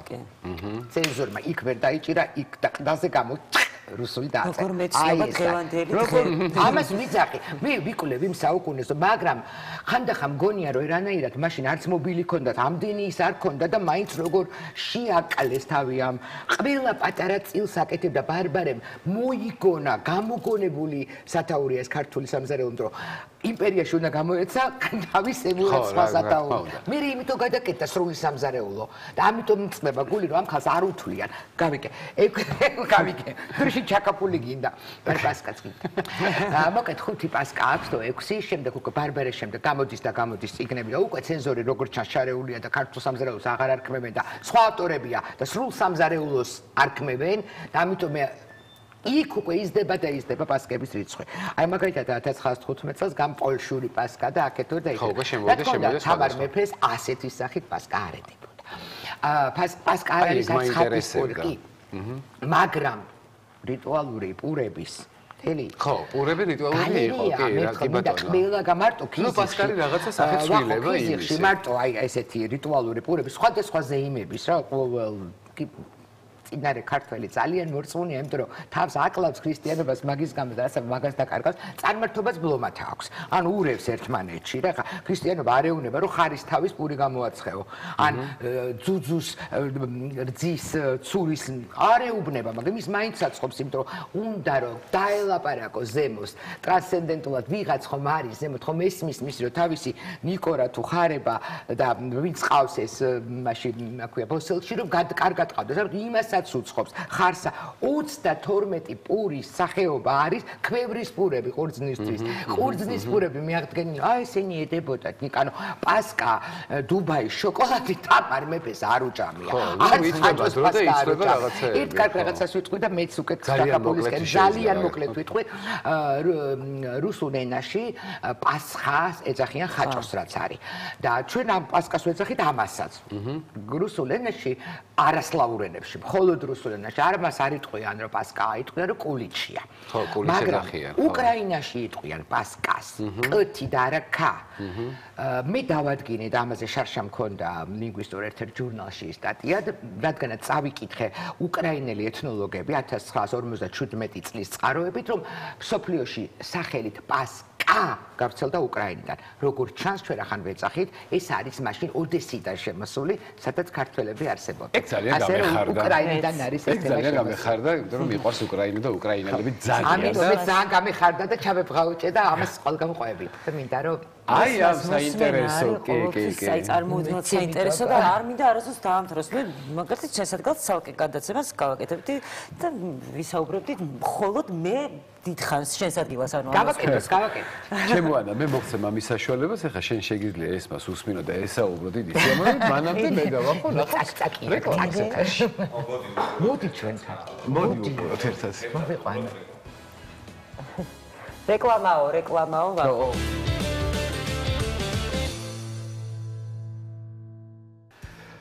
დავბრუნდით პირდაპირ ეთერში და ყავს არაჩვეულებრივი სტუმარი. დიდებული სტუმარი ყავს, ქალბატონი თინა და ბატონი სტიჩი. თუ ქალბატონია სტიჩი. არ ვიცით ჯერჯერობით. თუმცა ქალბატონი სტიჩი და თინა შემოგვიერთდნენ იმისთვის რომ გავიგოთ ვახომ რაღაცა ჯადოქრობა ჩაიდინა იქ მე მგონი და არ გვეუბნება. თუ მე ესე ყველა ძალიან რა მაინტერესებს რომ მოასწრებს თუ არა ეს ბიჭი სანამ ჩვენ ეთერს დავამთავრებთ ამის მომზადება. რა მართლა რეალურად რამდენი ხანი ჭირდება ჩაკაპულს და მივიდეს იმ კონდიციამდე, რომელ კონდიციაზეც შენ კმაყოფილი ხარ. იცი რა არის, რაც უფრო დიდხანს ვადუღებთ ხორცს, ანუ დაბალ ტემპერატურაზე, აქ მთავარი პრინციპი არის, რომ ძალიან ნელ გაზზე მოხდეს ჩაკაპულის ჩაიგდეს. კი ბატონო. ეს გვესაუბრება რამე ეს? ხო, ამან გითხრა რაღაცა. გამოგირთეო მე მგონი, ნახე ეს რომ გაინძრება, ხდება. და ნელ გაზზე რომ მომზადდეს, ვახო, ამას დიდი ხანი ჭირდება, ხო, სავარაუდოდ. აი, მაგალითად, ეხლა ჩვენ შემთხვევაში ანა გვაქვს ელექტრო ზედაპირი, ხო? ელექტრო, ანუ ინდუქციური ზედაპირი გვაქვს. ამისთვის შესაფერისი ქვაბი გვჭირდება, რომ მოვამზადოთ, იმიტომ რომ მისი შეხების ტემპერატურა მნიშვნელოვანია, როგორ ეხება ზედაპირს. ეს ქვაბი, მაგალითად, ამ ზედაპირისთვის არ არის გათვალისწინებული, მაგრამ შესაძლებელია მომზადება. მაგრამ თუ გაზქურაზე ვამზადებთ და გაზის საშუალება გვაქვს, იქ ლავირება უფრო მნიშვნელოვანია არსებობს გამანაწილებელს. მე მაგალითად ჩაკაფულს როდესაც გაზზე ვაკეთებ, ჩვენი ბებიების ძველები გამანაწილებლები. ხო, რა მაგარია. აი, ის არის ყველაზე კარგი ამისთვის, რომ გავლიანად წავიდეს ცეცხლი. მე ვახსენე პირველ ბლოკში, როდესაც ეს მაყვალდა სტუმრად, რომ მნიშვნელოვანი კერძი ჩაკაფული მიეკუთვნება ცეცხლის კერძებს. აი, როგორც მაგალითად ხაშლამა, ხო, ხაშლამა. გაზზე მომზადებული ხაშლამა არის აი ესეთი რა, მოხარშული ხორცი, ცეცხლზე მოხარშული არის სუსტა, იმიტომ ცეცხლს რა პრინციპი აქვს, ხო? ცეცხლი მთლიანად აცხელებს იმ ჭურჭელს, რაშიც ვამზადებ, ხო? გვერდებიდან და აქედან გამომდინარე, თორე კერძი, აი ჩვეულებრივი ფიზიკა რო ავიღოთ, ხო? მნიშვნელოვანია, რომ კერძი ჩაკაფული მომზადდეს აბსოლუტურად ყველა მხრიდან, იმიტომ რომ ჩვენ ხო ჩაპრესილი გვაქვს ეს ყველაფერი და სითხე გვაქვს. აქედან გამომდინარე, თუ თანაბრად არ განაწილდა, ხო? და შეირწყა ის გემოები, რაც მნიშვნელოვანია, იმიტომ რომ კულინარი არის გემო. თუ გემო არ არის სწორად აწყობილი, ავტომატურად კერძით არ არის წარმატებული. გემოზე გამახსენდა და აბაგის გემოს გამაძლიერებელს როდის ხმარობ? იგივე მარილს. გემოს გამაძლიერებელი მარილი არის ამ კერძში მაგალითად მნიშვნელოვანია, რომ თავიდანვე დავუმატოთ. ფენა, როდესაც ვალაგებთ ყველაფერს, პირველ ფენას აუცილებლად. ან შენ მოაყარე მარილი, მე დავინახე და იმიტომ რომ სავსე იყო ლალიკო მომცა სავსე და ნახევარია უკვე. დაახლოებით 2 სუფრის კოვზი მარილი გამოვიყენო 2 კილოგრამ ხორცზე. 2 არის 1. მაგრამ მნიშვნელოვანი რა არის? ჩვენ ვიწყებთ ძვლოვანი ხორცით, ანუ ძვალზე ხორცით, მაგალითად ნეკნის ნაწილით დავიწყებთ პირველ ძირს მოვამზადებთ, იმიტომ რომ ნახე რა არის, ჩვენ ხო ამას ელექტროღუმელზე ვამზადებთ და ავტომატურად მთლიანი დატვირთვა მიდის ძირზე. და ძვალი მნიშვნელოვანია, რომ დაიცვას, იმიტომ რომ ძვალს უფრო დიდხანს სჭირდება მომზადება და დაიცვას ზედაპირი არ მიიწვას. აქედან გამომდინარე, მოვაყარეთ მარილი. მივეცით ის ბალანსი გემოსი, რომელიც პირველ ეტაპზე მნიშვნელოვანია, მაგრამ ამით არ უკმაყოფილდებით ჩვენ. აუცილებლად ჩაკაფულს, როდესაც მოვამზადებთ და ის ჩაიქაფება ეს ყველაფერი, ზემოთ მოიკიდებს ცხიმს. კი ბატონო. აი ცხიმი უნდა გასინჯო. ცხიმს თუ მარილი აქვს, ესე იგი კერძი უკვე მარილზე კარგათა. წვენი რაც არ უნდა გასინჯო, წვენი შეიძლება იყოს ესეთი როგორ გითხრა ნეიტრალური გემოსი, მაგრამ ცხიმში ამოვიდოს თლიანი მარილი. მარილიანი კარაქი გაგისინჯა, სუსხო გემო, ხო? იმიტომ რომ კარაქის სიმძაფრე მოდის. მარილი არის ის მთავარი ასე ვთქვათ გემოს დაბალანსებელი შაქარი და მარილი. აი მაგალითად, როდესაც ამ პომიდორისგან ამას ვამზადებთ, ხშირად ხოლმე ჩვენ შაქარს ვამატებთ, იმიტომ რომ სიმჟავის დამბალანსებელი არის შაქარი. და ავტომატურად გამოდის გემო უფრო დაბალანსებული. ფილოსოფია ჩემო ნიკა. მართლა. გადასარევი ფილოსოფია თან. და ყველაფერი არის მართლა კითხვა კიდე ერთი. აი მაგ თემას ვაგზავნებ. ანუ გავსინჯეთ ცხიმი და დამაკტა მარილი. შეგიძლია დაამატო. ვამატებ, შეულებათ მოვაყარეთ და არა მოურიეთ? არა მოურიეთ. ნახე, მე რა გავაკეთე, იცი, ეხლა განახებთ, ცოტა ხანში წამოდუღდება. მე მარილი მოვაყარე ბოლოს. ნახე, აი ეს ავიღე და კარგად მოვაყარე მარილი. ფენა არ მოვაყარე. ფენაც მოვაყარე, მაგრამ ბოლო ფენას მოვაყარე მთლიანად და რა ვქენი? ავიღე ღვინო და მე ჩავრეცხე მარილი. შაიტანე ღვინით. მთელი ბოთლი ღვინო ვქენი შენახა ამას? ბოთლა ნახევარი. ბოთლა ნახევარი უნდა? ბოთლა ნახევარი ჭირდება. შენ გასწავლე. 750 გრამი ხო არის ეს? კი ბატონო. და დაამატე კიდე ერთი 60 ლიტრი ღვინო, ანუ 2 კილოგრამ ხორცზე, მოდი ახლა მაინც მაყურებელი ახლა რომელიც ემზადება ჩაკაფულის მოსამზადებლად, მე ხო ისე არ მოვედი ახლა უბრალოდ რომ გითხრათ რომ ჩაკაფულს ვაკეთებ, ხო მაყურებელსაც მაინტერესებს როგორ უნდა მოამზადოთ ეს ჩაკაფული ერთი თავიდან ბოლომდე გავიაროთ, პირველ ბლოკში ცოტა ისე აუცილებლად არეულდარეულები ვიყავით და აქედან გამომდინარე ვერ მოახერხეთ ზუსტი ულუფურად როგორ შეიძლება და კერძი დავძენ თუ შეიძლება რა ჩემი თავიდან გამომდინარე რომ სულ მგონია რომ ჩაკაფული უნდა გააკეთოს იმან ვინ ძალიან მაგრად იცის და ეხლა რასაც ვუყურებ თავისუფლად შემიძლია რომ ვცადო მეც ძალიან მარტივი მიეკუთვნება მარტივ კერძებს ოღონდ მნიშვნელოვანია რომ ყურადღებიან მარტივ კერძებს არ სულ ეხლა თლათ რო გითხრა რომ ჩართული უნდა იყოს პროცესში და ხო უნდა კაი აბა დავიწყე თავი ნახე აი ავხდი თავიდან ამ ჯადოსნურ თავსახურს და ვიწყებ პირველი რაც ყველაზე მნიშვნელოვანია ჩვენ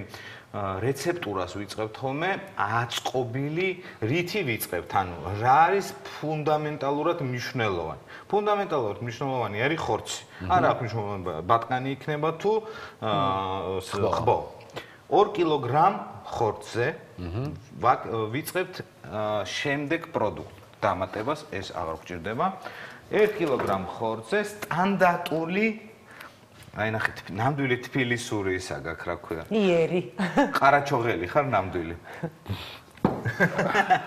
ესე იგი 2 კილოგრამ ხორცზე ვჭირდება 5 ცალი ტარხუნა იმიტომ სტანდარტულია ტარხუნის კალკულაცია და გრამაჟობა ბაზარში ჩვეულებრივად და მაღაზიაში ერთი შეკვრა ცალი თუ კონა ბოდი კონა ერთი ცალი დავარქვა კონა კარგი კონა ძეგლურ კითხებს ამ ვიცი მაგრამ შეიძლება ჩემნაირად ესე გაუჩნდეს კონა ანამ სწორი შენიშვნა მოგცა კონა 5 კონა ტარხუნა 1 კონა ოხრახუში 1 კონა ქინძი 2 კონა მწვანე ხახვი 1 კონა ახალი ნიორი 2 ცალი ცხარე წიწაკა არა მწარე არამედ ცხარე ციცაკა თუ ძალიან ცხარეა, მაშინ მოათავსეთ ბოლოში დაუჭრელად, თუ ისე რა ცხარეა, შეგიძლიათ წვრილად დაჭერეთ. შენ როგორ ჩაკაფულს აკეთებ ხოლმე? ცხარეს აკეთებ თუ ისე? ჩაკაფული არ უნდა იყოს ცხარე. ეხლა გეტყვი ერთ რა ცხას.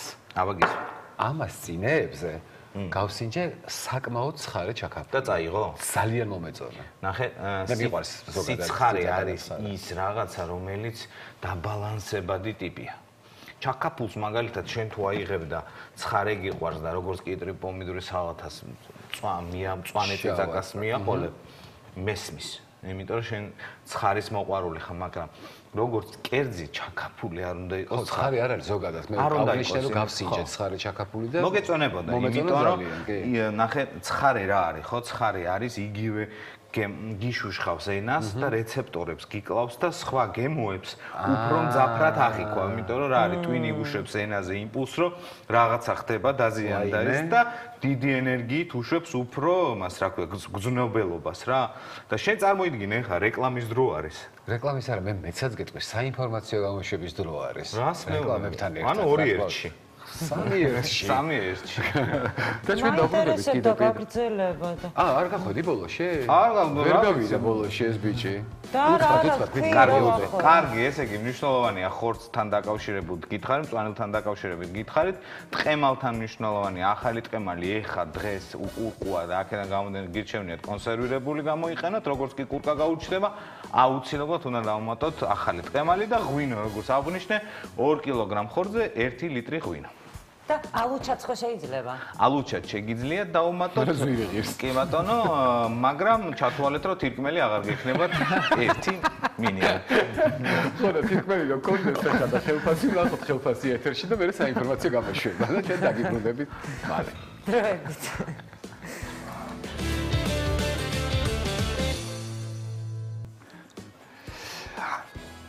თქვი ფილმ რა მე ვარ მაღალი თუ შენ გახარ დაბალზე არა შენ პედესტალზე გახარ რაღაც ამაღლებული აგიშენეს აქ რაღაც როგორი კადრია რა თორე მე ხო ძალიან უმაღლესი კი უმაღლესი პიროვნება მაინც რა ვიცი კარგი მოდი მაყურებელს უთხრათ რას უამზადებთ დღეს აი რას უამზადებთ არა ნახე არის მაყურებელი რომელიც ახლა შემოგვიერთდა გასწავლები არსებობენ კი ბატონო და მივესალმები მათ განსაკუთრებით და არიან მაყურებლები ჩემნაირები განსაკუთრებით რატომ მიესალმები ვინც ახლა შემოგვიერთდა იმიტომ რომ ის შემოგვიერთდა აქამდე იმას უკვე მივესალმეთ მიხვდით და ახლა მაინც რატო განსაკუთრებით ხო და არსებობენ კიდე ჩემნაირი მაყურებელი არსებობს ისეთი რომელსაც მოკლე მეხსიერება. ნემოში რა დორია, თევზი ხო იცი იქ ვერ ვავიწყდება, აი ეგრე ვარ ხომ ძირითადად მე და მაგიტომ არის რომ მაინდა-მაინც კულინარიაში არ ვარ თავიდან ფეხებამდე ჩაშვებული, იმიტომ რომ მართლა ვერ ვიმახსოვრებ. როცა სამზარეულოში სატელევიზიო ხრიქს კი არ გამოიყენებ ეხა რომ მოდი მაყურებელს ხიდი გააკეთო ერთხელ რომ მაყურებელს შეახსენო რომ როგორ მზადდება ჩაქაფული. არამედ უბრალოდ ვერ ვიმახსოვრებ და გინდა დამატებით რომ აბსოლუტურად გულწრფელად საუბრობ ამ ყველაფერს, ხო? ამიტომ არის რომ სამზარეულოში შევდივარ, ვახოს კი არ უყვარს, ამბობს ზუსტი მეცნიერება, მათემატიკა და კულინარია, მაგრამ მე მაინც ფიზიკას ვაწვევი და იმპროვიზაციით ვარ. კი, მართალი ხარ. მე მაინც სამსახიობო კუთხით ხედა, კაი ბოდიში. კი ბატონო, თეატრალური წარმოდგენაც არის ერთგვარი. იმიტომ რომ პროცესია, ხო? აი როგორც შენ მსახიობი და მეც ყოფილი მსახიობი, ხო? არსებობს პროცესი, როდესაც იმ პროცესში ძალიან სწორად და ზუსტად უნდა აწყო ერთგვარი პროტოტიპი იმისა, ვიზეც მე შემდეგ შექმნი. ხო, იგივე კერძი რა, რაღაცა პროცესია, რომელიც სამაგიდო რეპეტიცია არის წინასწარ მომზადება პროდუქტის, შემდეგ არის უკვე ფეხზე ადგომა, როდესაც იწყებ უკვე რაღაცის მზადება. კი ბატონო, პრემიერა არის, როდესაც უკვე შენ კერძს აგემოვნებენ და ის ემოციები ეუფლებათ, როგორც მაგალითად სპექტაკლის დროს. ხო? და აპლოდისმენტები ბოლოს. ესე იგი, ნახე სუსუ თავიდან რო დავიწყოთ, უკვე მესამეჯერ დავიწყე სუსუ თავიდან კერძის ხო, მაგრამ გამეორება ხო ცოდნის დედაა. მამაც არის ამ შემთხვევაში. აი, ხე მესამეჯერ გავაჩერო, აბა მესამეჯერ შევეცდები გავაჩერო. ესე იგი, პროცესი არის შემდეგი. ვიღებთ ხბოს და ჭრით. დამაკონკრეტებ ხოლმე რა ვიღებთ ხორცს, ჭრით და ვათავსებთ ქვაფში პირველ ფენად. შემდეგ ვაყრით მარილს აუცილებლად. არა, ერთი წამი ახლა უნდა შესწორება შევიტანოთ და შენ პირველ ფენად აქ მწვანილი. არა. შენ არ უყურებდი ეს მათი იყავი გართული თამარ მეფეს პასკაედო თუ თამარ მეფე იყავი გართული რეალურად, მაგრამ ის არის რა ქვია მე რო რატომ ახსოვს რომ პირველი მწვანილები არა, იმიტომ გახსოვს რომ პირველი მწვანილზე გვიხსნი და რაღაცა. მეორე ბლოკში თქვი რა თქვი ჩემ მეხსიერება ხო მართალი ვთქვი. წადი დაჯექი.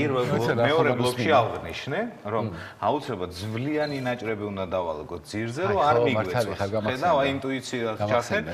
ხო და პირველი ნაწილი არის ხბოს ხორცი ან ცხრის ხორცი, შემდეგი არის აი ხა კაცში ხედავთ თქვენ თუხთუხს. ესე არ უნდა გითუხთუხებდეს ჩაქაფული. იმიტომ რომ ჩვენ ნახან სატელევიზიო ფორმატში ვართ, გვინდა რომ მოვასწროთ რომ საბოლოო სახევანი ხო და მე ეხლა ასე ვთქვათ არ უბთხილდები ჩაქაფულს. ანუ ესეთი მკვეთრი დუღილის პროცესი არ უნდა მინდიოდეს. აი ვიზუალურად განახებ როგორ უნდა იყოს დაახლოებით დუღილის ტემპერატურა. ეხლა ცოტა დრო დაჭირდება, იმიტომ რომ ესე უცბად არ გაცივდება. მაგრამ ჩათვალეთ რომ თქვენს თუ გასქურა გაქვთ სახში, გასქურას აქვს ეგეთი ფუნქცია. აი ეს დავაყენო თავიდან 9-ზე. გასქურას აქვს ეგეთი ფუნქცია. სატრიალებელია ხო ყველა გასქურას და შუაზე რო აყენებ არის ყველაზე მაღალი ტემპერატურა. აი სუსუ ბოლოში რო ჩაწევ. ნახევრდება ხო? აი სუსუ ბოლოში რო ჩაწევ იმ ფუნქციაზე უნდა ადუღოთ თქვენი ჩაქაფული მე-6-ზე, ხო, და აუცილებლად უნდა მინიმუმ 2 საათი. ნახე, მარტივი, იმიტომ აღვნიშნე რომ ზუსტი მეცნიერება, 2 კილო ხორცს 2 საათი ხო ჭირდება. 4 კილოს რამდენი დაჭირდება? 4 საათი. აი, უნარები არ ჩაგიბარებ 2 საათი. 2 საათი? 1 კილოგრამმა და 1 კილო ორკინის ამბავია ბოდი. რანაირად 4 კილო იქნება თუ 2 კილო იქნება, მაინც ერთიგივე დრო ჭირდება მოსახარში. მოსახარში რა თქმა უნდა, ერთიგივე დრო ჭირდება, იმიტომ რომ ჩვენ ვამზადებ 8 კილოა. 8 კილო თუ არის ალბათ 2 საათი და 10 წუთი. 10 წუთი, ან 8 წუთი. 2 საათი და 8 წუთი 8 კილო რახან არის? ზუსტები რო ვიყოთ მაინც. კარგი, შემდეგი ეტაპი რა არის? იცი, ჩაკაფული ხო მოვამზადეთ და ჩაკაფულმა აღნიშნე რომ ჩაკაფულს აგეგეთი, მწვანელს აგეგეთი ისება ხარშვის დროს ფერს კარგავს, ხო? მაგრამ ჩვენ შემთხვევაში აი მწვანელს აქ მაინც ცოტა შენარჩუნებული, იმიტომ რომ დიდხანს არ ვადუღებ და აქედან გამომდინარე მაინც გვაქვს ეფექტი. დაახლოებით საათი და 40 წუთის შემდეგ დარჩება 20 წუთი სანუკვარი კერძის მომზადებამდე აუცილებლად უნდა დავჭრათ უკვე წვრილად მწვანილი და ჩაუძახოთ ქვაბში. ანუ ნახე შენ რო თავში თქვი რომ რაც მე ვერ დავიმახსოვრე და იმიტომ ვთქვი რომ გაიმეორეთ ხო იქ 2 კონა ის 4 კონა ის რაღაცა n რაოდენობები ხო? რამდენს ვინახავთ ბოლოსთვის? დაახლოებით მე-13 ნაწილი რო შევინახოთ უკვე კარგი იქნება. მე-13 შევინახოთ ბოლოს. ან 25% რო შევინახოთ. აი ნუ მათლევინე ხო მე-13. ფესი რო ამოვიყვანოთ ასიდან. მე-13 მე-4 სრულიად საკმარისი იქნება, იმიტომ რომ რას ვაკეთებთ ახლა ჩვენ? ეს მწვანილები მთელ თავის ენერგიას და გემოს აძლევს ხორცს. და თვითონ რჩება ისეთი რა ნეიტრალური გემო, ენერგია დაღლილი, გადაქანცული და ჭირდება რომ სიხალასე შევმატოთ. და აქედან გამომდინარე ახალი მწვანილი მიცემს იმ სიხალასეს და როდესაც კოვზით, ჩაკაფული კოვზით იჭმევა მაქსიმუმ. ისე საერთოდ პურით იჭმევა რო იცოდეთ მარტო. კი ბატონო, გობის საჭმელია ეს ხელით უნდა ჭამო. და აი სიხალასეს დამატებიც კიდე ძალიან საინტერესოს მიცემს. შენ ხარ ჩემი ბატონი, ტარხუნა, ქინძი და ოხრახუში. მწვანე ხავს და ნიორს აღარ ვამატებთ და სიცხარეზე თუ შევამოწმენ და არ არის ისეთი ცხარე, მაშინ რა თქმა უნდა ერთვება კიდე მწვანე წიწაკა, რომელიც მე ვფიქრობ რომ კერძისთვის არის აი ხო არსებობს რა პირდაპირ ჩადე? ხო, ეს პირდაპირ ჩაჭერილი რაღაცები. ჩაჭრილი გქონდა ერთი, ეხა ეს მთლიან ცხარეს ჩავდებ და ეს რო ჩაითუთქება თავის გემოს მიცემს. კი ბატონო. აი ხო არის მაგალითად თეატრი რო ასე მოვიშველიოთ, ხო, არსებობს უამრავი როლი გაქვს ნათამაშები, ხო, რაღაცა 7, 8, 9 როლი, მაგრამ არსებობს ერთი განსაკუთრებული როლი, ხო? აი ცხარე და წიწაკა არის ის განსხვავებული როლი, რომელიც აუცილებლად უნდა ითამაშოს კერძში. აი განსაკუთრებული ტიპია რა წიწაკა რა, რომელიც არ გავს არც ერთ გემოს. ხო. და ცალკე მდგომი გემოა, რომლითაც ვიღაცისთვის მისაღებია, ვიღაცისთვის მიუღებელია, მაგრამ სრულყოფილებაში არის უნაკლო. ხო, მიუღებელიასთვის ნაკლებად ამ აცხარებ, ხო მართალია, მაგრამ წიწაკის არომატს მაინც უშვებს საკმაოდ. კი, რა თქმა უნდა, წიწაკა არის, აი, მაგალითად ბაჟე. ხო? აი, არსებობს ბაჟე და არის ცოტა დაღერღილი წიწაკით გაკეთებული ბაჟე. ხო? თუ გაგისინჯავს მაგალითად ან რა ფერს აძლევს, ან რა გემოს აძლევს, ან როგორ მაგალითად ძმრის გემოს როგორ ხსნის. აი შენ გონია ყოველთვის რომ ძმარი არის გემოს გამხსნელი. არა, ძმარი არის ესეთი ბრტყელი გემოსი. როგორც კი ამატებ მაგალითად ძმარს, ნიორს ამატებ წიწაკას, აი მაშინ იღებს სრულ არომატიკას რა. ვარ ისე. კი, გულში წამოვიდა არ შეგეშინეთ. მე მწვანილს ეხლა დავჭრი მაინც, ნახე მწვანილი, ეს უკვე ვეცადოთ. ჰეროებიან ყველაფრიან აჭრე, აი ამეებიან. ხო, მაგრამ ეხლა ნახე როს ვიზავ, მე მაგ ძალიან კარგი დალესილი დანა მაქვს. ვეცდები რომ დაფაცო და პატარა, მაგრამ ეგ არა უშავს. ხო, ეხლა მე ცოტა უხეშად დავჭრი და მე რა ვშვები, ნახე ეხლა. თიცად თუ შევინარჩუნო აქედან თუ 9 თითით არ გავა, კარგი იქნება, იმიტომ. არ ხდება? ნუ იქიდან გამომდინარე, შენ კარგი მზარეული ხარ, წესით თითი უნდა შევინარჩუნოს, ხო მართალია? კი, მაგრამ ნახე კარგ მზარეულსაც ხშირ შემთხვევაში თითები პრობლემური აქვს. კაი, ანუ ეხლა ამ მწვანილს ჭრი და ვამზადებ იმისათვის, რომ ის სიხასხასე ხო. შევმატოთ ჩვენს ჩაქაფელს. კი ბატონო, სანამ წარად 20 წუთის ამბავი არის ეს. სანამ ეხა ნახე ყურში გითხრეს რაღაცას სანამ წარადგენ.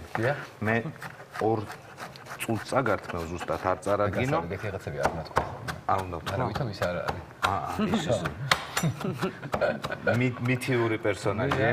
არის, ხო. ესე უბრალოდ ესეთი ხმაგე ჩაგესმის. კაი, რაღაცას ამბობი, რაღაც ნახე. თუ დამაცდით, ახლა ვიღებ. აი ნახე. აი ნახე. აი ეს. მართლა. ჰაი. ნახე. არაფერი აღარ მინდა. აი შეხედეთ ეხლა რა შვებით. არ ვურებ. აი ვიღებთ ყოს. ვურებთ? ეს ის შემთხვევა? არა. ესე გადალესო უნდა? ხო, ესე ნახე, აი. ეხლა უნდა გავუკეთო ოდნავ უნდა ჩაძინო. სახურავი, ნახე, აი სახურავი და აი შუაში უნდა მივცეთ ტერიტორია, იმიტომ რომ თავალი დუღილი ხდება შუაში. ხო. აი ესე. ამით ჩვენი დღევანდელი ჩემი მისია მოწურულია, მაგრამ კარაქი მაინც უნდა კიდე.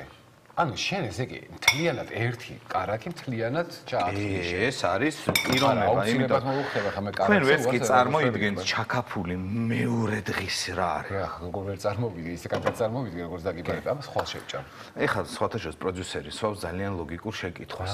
რას ნიშნავს, ოდესაც თავის საქმის პროფესიონალია?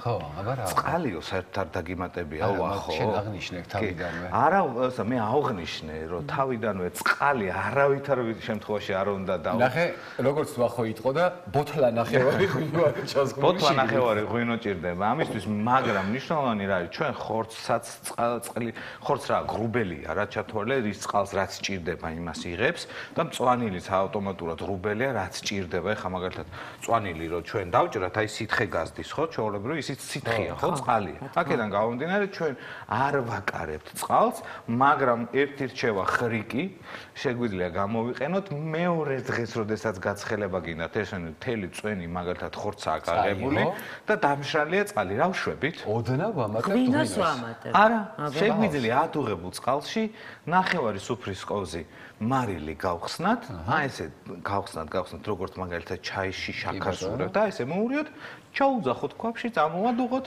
და ავტომატურად წვენიც გაქვთ. ამ ხიარულ ნოდზე მე შემიძლია უკვე დაგემშვიდობოთ, დაგტოვოთ, კარგად წამდებოდეთ. აქ იყავი, იმიტომ რომ ძალიან კარგ რაღაცას უყურებთ ეხა ჩვენ ერთად და ძალიან საინტერესო მნიშვნელოვან ამბებს გავიგებთ ჩვენი ძვირფასი მაია ხერხეულიძის. სანამ ქალბატონი ჩვენი არაჩვეულებრივი მაია ხერხეულიძე თავის ექიმის რუბრიკის რჩევებით შემოგვიერთდება, რამხელაძიანება თქვი.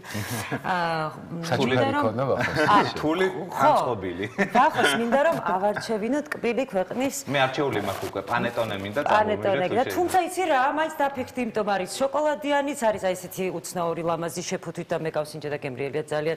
აი ასევე არის რა ვიცი, არჩევანი არის. პანეტონე მინდა. პანეტონე გინდა. კი ბატონო, შეგენოთ. როგორ მინდოდა პანეტონე? აბა კარგად მზადებოდეთ, ბედნიერი. რა დაიმსახურა ახლა ამან, რომ პანეტონეთი უშვებთ? კაი, შეგიძლიათ კბილად ისხოვროთ კბილ ქვეყანასთან ერთად და ჩვენ კიდე კბილად ჩავუშვით. მე ჩემი დანა და პასკა წავიღე, კარგად მზადდებოდ ნახავთ. ქალბატონ მაია ხერხეულიძეს და ჩვენ ძვირფას ტელემაყურებელს გილოცავ წინასწარ დამდეგ აღდგომას ამ ბრწყინვალე დღესასწაულს და მე დარწმუნებული ვარ, რომ ეს იქნება აღდგომის შემდეგ იქნება ჩვენს ქვეყანაში სინათლე, რასაც ველოდებით ამდენი ხანია. ბრწყინვალე აღდგომა ჩვენს საქართველოს. ნამდვილად. დროებით. რუკრიას წარმოგიდგენთ ავერსის ბრენდი დეკლარი. დეკლარი, შვეიცარიული კოსმეტიკა ქალისა და მამაკაცის მგრძნობიარე კანისთვის. მოგესალმებით ძვირფასო ტელემაყურებლებო, დღეს საკმაოდ საინტერესო თემაზე ვისაუბრებთ, ეს არის შარტკენჭოვანი დაავადება, თუმცა ტრადიციულად მანამდე შეგახსენებთ, რომ რუბრიკა ექიმის რჩევების სპონსორია შვეიცარიული პრემიალური ბრენდი დეკლარი. დეკლარი ეს არის ბრენდი, რომელიც შექმნილია მგრძნობიარე კანისთვის და რომელიც 45 წლიანი გამოცდილებით პოზიციონირებს მსოფლიო ბაზარზე. ეს არის ბრენდი, რომელიც მთლიანად არის ორიენტირებული შედეგზე. მას ასე, როგორც თქვით, დღეს ჩვენ შევჩერდებით ჩართკენჭოვან დაავადებაზე და დღეს ამ თემაზე სასაუბროთ. ჩვენი გადაცემის სტუმარია ბოჭორიშვილის სახელობის კლინიკის უროლოგიური დეპარტამენტის ხელმძღვანელი ბატონი ნიკოლოზ გოგოლაძე. მოგესალმებით ბატონ ნიკოლოზ, ძალიან დიდი მადლობა სტუდიაში მობრძანებისთვის და მოდით ვთქვათ, რამდენად ხშირია ეს პრობლემა და გამოირჩევა თუ არა საქართველოს ვთქვათ რაღაც შედარებით უფრო მაღალი მაჩვენებლებით სტატისტიკურად. მოგესალმებით კიდევ ერთხელ. სამწუხაროდ ეს პრობლემა საკმაოდ ხშირია როგორც სოფლიოში, ასევე საქართველოში. სოფლიოს მოსახლეობის დაახლოებით 12%-ში აღინიშნება შარტკენჭოვანი დაავადება. ისევე როგორც სხვა სოფლიოში საქართველოში საკმაოდ ხშირად ხდება დაახლოებით იგივე პროცენტული მაჩვენებელი არის საქართველოში. სამწუხაროდ პაციენტების უმრავლესობა არ იცის რომ შარტკენჭოვანი დაავადება აქვს, იმიტომ რომ ძალიან იშვიათად მიმართავენ ჯანდაცვის პირველად კურსს, იშვიათად იკეთებენ საპროფილაქტიკო კვლევებს და შესაბამისადაც ხშირად ვლინდება ეს დაავადება, როდესაც იწყება პრობლემებით, ძლიერი პრობლემებით და შემდგომში მიმართავენ მხოლოდ და მხოლოდ ექიმს. ბატონ ნიკოლოზ, მოდით პირველ რიგში ვუთხრათ ჩვენს მაყურებას, თვითონ რა არის შარტკენჭოვანი დაავადება, მაინც განუმარტოთ და აქვე თქვათ მიზეზები რა შეიძლება იყოს. შარტკენჭოვანი დაავადება არის, როდესაც საშარდე სისტემაში, თირკმელში შარდის ბუში ჩდება სხვადასხვა ზომის და სხვადასხვა შენების კენჭები. ძირითადად ყველაზე ხშირად კენჭები ჩდება თირკმელში და შემდგომში ის მიგრირებს სხვა საშარდე სისტემაში. როგორც ესეთი კონკრეტული მიზეზი, რომელმაც ერთი მიზეზი, რომელმაც შეიძლება გამოიწვიოს შარტკენჭოვანი დაავადებას, გავსი სოფლიოში ჯერჯერობით დადგენილი არ არის. აქ არსებობს მიზეზთა თანაფარდობა, მრავლობითი მიზეზები, რომელთა ერთობლიობამ შეიძლება გამოიწვიოს შარტკენჭოვანი დაავადებები. ეს შეიძლება იყოს ნივთიერება ცვლის მოშლა, შეიძლება იყოს სხვადასხვა მინერალებით მძიმე წყლების მიღება, დიდი ალბათობით სხვადასხვა ენდოკრინული დაავადებები, რომელიც არის თქვა ფარისებრი ჯგუფის სხვადასხვა დაავადებები და ასევე შარდის pH-ის ხშირი დარღვევა, რომელსაც იწვევს სხვადასხვა მინერალური წყლების ან სხვადასხვა სასმელების მიღება დიდი რაოდენობით. ბატონ ნიკოლოზ, რამდენად ხშირი არის, ვთქვათ, უფრო ასაკთან ერთად იმატებს, ვთქვათ, პრობლემა. შესაძლებელია, რომ ბავშვებში რამდენად ხშირად ყავთ ხოლმე, ვთქვათ, ბავშვებს შარტკენჭოვანი დაავადებები, როგორც მცირე ზომის კენჭები, ასევე დიდი ზომის კენჭები. საბედნიეროდ ბავშვთა ასაკში ხშირი არ არის, მაგრამ შეგვხვედრია კენჭები, რომელიც იყოს თქვა რამოდენიმე მილიმეტრიანი დამთავრებული მარჯისებური კენჭებით, ძირითადად უფრო ასაკით მატებასთან ერთად იმატებს მისი რისკი. რაც შეეხება სქესთან თანაფარდობას, მამაკაცებში უფრო ხშირად გვხდება, დაახლოებით 2 ჯერ უფრო ხშირად გვხდება შარტკენჭოვანი დაავადება, ვიდრე ქალბატონებში და ასაკის მატებასთან ერთად სიხშირეც უფრო და უფრო ჩდება. თქვენ ახსენეთ აქ მინერალური წყლების დიდი რაოდენობით მიღება და ეს მართლაც აუცილებლად უნდა გაითვალისწინონ ალბათ ადამიანებმა, იმიტომ რომ ეს გარკვეულწილად პრევენციაც შეიძლება იყოს თქვათ პრობლემის. ხშირად ხდება, როდესაც თვითნებურად გარკვეულ ბალნეოლოგიურ კურორტებზე მიდიან პაციენტები, რომლებიც თვითნებურად სვამენ ამა თუ იმ წყალს, რომელიც ფიქრობენ, რომ შეიძლება კარგი არის და ეს კენჭების დაბადებაში, დაშლაში და ასე შემდეგ ეხმარება, მაგრამ რა თქმა უნდა ბალნეოლოგიური კურორტები ცუდი არ არის, პირიქით კარგი არის, ოღონდ აუცილებლად უნდა მოხდეს ბალნეოლოგთან შეთანხმებით, რადგანაც შესწავლილი იქნა შარდის pH-ი, აუცილებლად კენჭის შემადგენლობა უნდა იყოს შესწავლილი და რა თქმა უნდა მაგის მიხედვით შეიძლება დანიშნული იყოს გარკვეული მინერალური წყლების მიღება, რომელსაც სწორად ამ შემთხვევაში რა თქმა უნდა კარგი შედეგები აქვს. ბატონ ნიკოლოზ, ახლა თქვენ ახსენეთ და ყველამ ვიცით ჩვენ რომ ეს არის ხშირად გაუსაძლისი ტკივილი, რომელიც აი მართლა ესეთი ძალიან მძიმე ტკივილი, რომელიც თქვათ არის ხოლმე ხშირად პირველი ნიშანი. გარდა ტკივილისა, სხვა რა სიმპტომები შეიძლება რომ გამოვლინდეს თქვათ კენჭი? შეიძლება გამოვლინდეს უბრალოდ დისკომფორტი წელის არეში, შეიძლება იყოს გამოვლენილი თქვათ რაღაც საშარდე გზების ინფექციებით, რომელიცაც შეიძლება გართულდეს შარტკენჭოვანი დაავადება, ასევე იშვიათად, მაგრამ მაინც შეიძლება იყოს მაკროჰემატურია, სისხლიანი შარდის, იშვიათად, მაგრამ მაინც ხდება. ძირითადად უფრო არის დისკომფორტის შეგრძნება, მოშარდის დროს რაღაც დისკომფორტი, რომელიც შეიძლება იყოს გამოწვეული თქვა დიდ რაოდენობით კრისტალების გამოდევნის დროს, მაგრამ ძირითადად მაინც მანიფესტირება ხდება ძალიან ძლიერი, აუტანელი, გაუსაძლისი ტკივილი. ხშირად სწორედ გადაუდებელი დახმარების განყოფილებაში ხდებიან ხოლმე ასეთი პაციენტები. რა კვლევები გჭირდება ჩვენ აუცილებლად? ჯერ ერთი რომ გავაკეთოთ დიაგნოსტიკა, ვთქვათ და შემდეგ ახლა თქვენ ახსენეთ რომ უნდა იყოს გამოკვლეული შარდის pH-ი, უნდა ვიცოდეთ ჩვენ რა ტიპის კენჭია, ამას აქვს მნიშვნელობა ვთქვათ მკურნალობისთვისაც, ხო? პირველ რიგში ყველაზე მარტივი არის, რით დაიწყოს უბრალოდ ულტრასონოგრაფიული კვლევით, რომელიც ძალიან მარტივად შეუძლია დაინახოს არის თუ არა კენჭები, მას შეუძლია ასევე დაინახოს არის თუ არა 2-3 მმ-იანი კრისტალების თირკმელში, ძალიან მარტივი ამის დადგენა. ასევე მნიშვნელოვანია შარდის ანალიზი და მიკროსკოპია, რომელთაც ჩვენ ნახულობთ რა შენების კენჭები არის. ვიტყვი ამ შენების კენჭება ჩვენ შეიძლება მიგვანიშნოს მიზეზებზე თუ რამ შეიძლება გამოიწვიოს ეს კენჭები, მაგალითად არის გარკვეული კენჭები, რომელთაც შეიძლება გამოიწვიოს ფარისებრი ჭურჭლის გარკვეული დაავადება ან სხვადასხვა თქვა პათოლოგიებმა და ამიტომაც ეს ორი ბანალური კვლევებად, რომელიც შეიძლება პაციენტმა ყოველგვარი ჩივილების გარეშე ჩაიტაროს, იქნება სრულად საკმარისი, რომ თუნდაც დაისვას დიაგნოზი, რომ შარტკენჭოვანი დაავადება აქვს და შემდგომში თუ საჭირო იქნება, რა თქმა უნდა, კვლევების გახმოვებაც შესაძლებელი არის. კარგით. ალბათ მკურნალობაზე უნდა ვისაუბროთ, რა თქმა უნდა და მკურნალობა რამდენად ყოველთვის ეს არის ქირურგიული მკურნალობა, რა შემთხვევაში არის უკვე აუცილებელი, რომ ჩვენ ვიფიქროთ ქირურგიაზე და როდის შეიძლება უბრალოდ მომკურნალოთ კონსერვატიულად პაციენტს.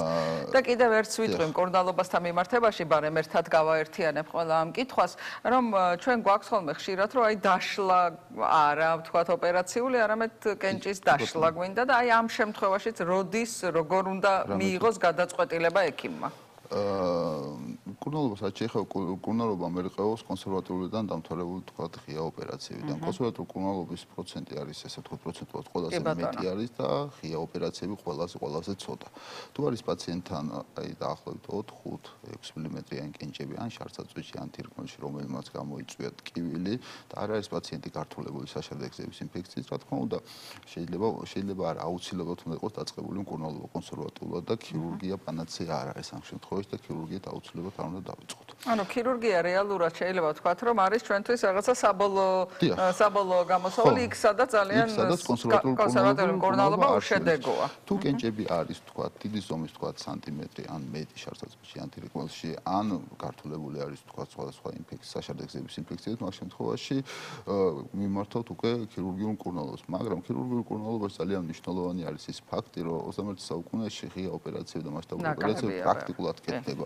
ვარიაბელობა კენჭების მკურნალობის არის თქვა დისტანციური ლითოტრიფსია, რომელიც დაახლოებით 30 წელიწადი არის, შეიძლება ცოტა მეტი სოფლიოში, რომელიც დისტანციურად ხდება კენჭების დაშლა, ეს არის დაახლოებით სანტიმეტრი ნახევარი და უფრო მცირე ზომის კენჭები და მათ და საქართველოშიც ხელმისაწვდომია. საქართველოს ხელმისაწვდომია, ჩვენ კლინიკაში ხელმისაწვდომია და ასევე ბევრ კლინიკაშიც რამოდენიმე ბევრში იმდენად, მაგრამ რამოდენიმე კლინიკაში ხელმისაწვდომი არის.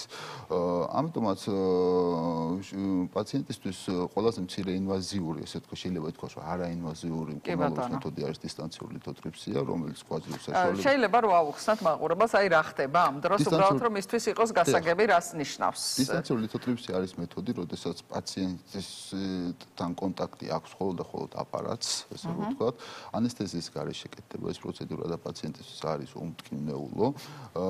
ეს ხდება აი კენჭები, რომელიც უნდა იყოს დაახლოებით სანტიმეტრი ნახევარი, შეიძლება 2 სანტიმეტრსაც გაკეთდეს, ეს ოღონდ კენჭის მკვრივი არ უნდა იყოს ძალიან მკვრივი, არ უნდა იყოს თქვა კარბონატი, რომელიც არის ძალიან მკვრივი კენჭი, მაგ შემთხვევაში უკვე შედეგიანობა იკლებს ძალიან და ამ პროცედურის ხანგრძლივობა არის დაახლოებით 15-20 წუთი, თქვა პაციენტს არანაირი განსაკუთრებული მომზადება არ ჭირდება და კლინიკაშიც დაყოვნება ხდება დაახლოებით 2-3 საათი პროცედურის შემდეგ. ანუ ეს პრაქტიკულად შეიძლება ჩავთვალოთ, რომ რაღაც ესეთი ამბულატორიული ტიპის პროცედურა, რომელიც დროსაც იკეთებს პროცედურას და ცოტა ხნის შემდეგ შეუძლია რომ მიდის სახში და უკვე ჩვეულებრივად შეუძლია რომ გააგრძელოს ცხოვრება. ერთი პროცედურა აქვე ჩაგეკითხებით. ერთი პროცედურა არის თუ არა საკმარისი რომ დაიშალოს კენჭი, თუ ზოგჯერ ჩვენ გვჭირდება რამოდენიმე პროცედურის ჩატარება. ნახეთ, რაღაც არის, თუ პაციენტი იქნება სწორად შერჩეული, რა თქმა უნდა, შერჩეული დისტანციური ლითოტრიფსის საკითხი რომ დადგეს, აუცილებლად იკეთებს პაციენტი კომპიუტერულ ტომოგრაფიას, რომელიც ძალიან მარტივად ხდება. ზუსტი ლოკალიზაცია არის კენჭის, სიმკვრივე არის კენჭის და შესაბამისად ჩვენ წინასწარ ვიცით ერთი პროცედურა იქნება. რომელ კენჭზე მუშაობთ ესე რომ ვთქვათ, და წინასწარ ჩვენ უკვე პროგნოზირებთ ერთი პროცედურა იქნება საკმარისი თუ თქვა რამოდენიმე დაჭირდება. კი ბატონო, ანუ იცის პაციენტმა უკვე რომ თქვა მას ჭირდება თქვა 2 ან 3 პროცედურა, კი ბატონო. ამ პროცედურას ვატარებთ, ყოველთვის პაციენტს უხსნით რომ თქვა კენჭი არის ამადამ ზომის, ამადამ სიმკვრივეს, დაჭირდება დიდი ალბათობით ამდენი პროცედურა, მაქსიმუმ ამდენი პროცედურა, მაგრამ მინდა ხაზი გავუსვა რომ ძირითადად 95% პაციენტებში ერთი პროცედურა სავსებით საკმარისი არის და დაიშალოს. ანუ ძალიან ეფექტურია და გაცილებით მარტივით თან არაინვაზიური რეაბილიტაციას არ მოითხოვს, ამიტომ ხშირ შემთხვევაში არჩევანია, მაგრამ არჩევანი მაინც ექიმის არის და არა პაციენტის, იმიტომ რომ გამომდინარეობს კენჭის ზომიდან და გამომდინარეობს კენჭის ფაქტურიდან რეალურად. ასევე დისტანციური თერაპიის გარდა არის ენდოსკოპიურად ლაზერული მეთოდი დაშლა, ეს არის უფრო დიდი ზომის კენჭებზე, უფრო მკვრივი კენჭებზე და ასევე მრავლობით კენჭებზე, იმიტომ რომ დისტანციური თერაპია გამოიყენება, როგორც პროტოკოლები და გაიდლაინები გვასწავლიან მხოლოდ ერთ კონკრემენტზე, მრავლობით კონკრემენტების შემთხვევაში გამოიყენება თქვა ენდოსკოპიური სხვადასხვა მეთოდები. ანუ ლაპარასკოპიური ქირურგია, ენდოსკოპიური ქირურგია და ასევე თირკმლის დიდი მარისებური კენჭების დროს გამოიყენება ნეფროსკოპიულად, როდესაც მხოლოდ ნახრეთით შევდივართ თირკმელში და ვშლით ამ კენჭებს. ლაპარასკოპიული მეთოდი გამოიყენებოდა აქტიურად რაღაც პერიოდის განმავლობაში, მაგრამ ენდოსკოპიური შეიცვალა ენდოსკოპიით. შეიცვალა ენდოსკოპია იყო წამყვანი, მაგრამ ამ დაშლის მექანიზმებიდან განვითარდა, რომ ლაპარასკოპია პრაქტიკულად უკვე აღარ გამოიყენება. მაგრამ მინდა ხაზი გაუსვა, რომ დღესდღეობით შესაძლებელი არის, რომ მაქსიმალურად ეფექტურად და მაქსიმალურად მცირე ინვაზიურად პაციენტმა მიიღოს დახმარება და ალბათ ერთ კითხვას რომელსაც ამ დროს სვავენ ხოლმე უბრალოდ რომ რამდენად მტკივნეული იქნება პროცედურა რა ხომ თქვენ არ კი რა თქმა უნდა რომ ეს მინდა რომ გაუმეოროთ მაყურებელს იმიტომ რომ ხშირად ხოლმე როდესაც არ ვლაპარაკობთ ჩვენ რაღაც ესეთ ჩარევაზე პირველი კითხვა რომელიც არის მით უმეტეს თქვენ ახსენეთ სქესთან შეჭიდული და მამაკაცები ყოველთვის მეტად სვავენ ხოლმე ამ კითხვას რამდენად მტკივნეული და კი, ამიტომ ძალიან მნიშვნელოვანია რომ ეს თქვათ რომ ეს პროცედურა არის პრაქტიკულად უმტკივნეულა. პროცედურა არის პაციენტი არანაირ ტკივილს და არანაირ დისკომფორტს არ განიცდის და შესაბამისადაც, იმიტომ რომ 21 საუკუნის მედიცინაში ხო პაციენტის ტკივილი განიცადოს და რაღაც ის ნამდვილად არ არის მისაღები. რამდენად თქვენს კლინიკაში არის შესაძლებლობა ყველაფერი დაწყებული რომ მოვიდა თქვენთან პაციენტი, თქვათ ჩივილით, რომ დისკომფორტი აქვს გარკვეული თქვათ ან შარდვის დროს ან წელის მიდამოში და თქვენ დაიწყეთ გამოკვლევა და გამოკვლევიდან ბოლომდე მკურნალობის ნებისმიერი ის მეთოდი, მათ შორის ქირურგიული ჩარევის, რომელიც თქვენ აღნიშნეთ, რამდენად შეიძლება რომ ეს ყველაფერი ჩატარდეს კლინიკაში. კლინიკაში შეიძლება ჩატარდეს ყველა სახის დიაგნოსტიკა, გამოკვლევა კენჭებს და ყველა სახის მკურნალობა დაწყებული დისტანციური თერაპიიდან, რომელთანაც გვაქვს უახლესი აპარატურა, რომელიც ამას ძალიან ეფექტურად და ძალიან სწრაფად ანხორციელებს ამ პროცედურას, ასევე ყველა სახის ენდოსკოპიური პროცედურები.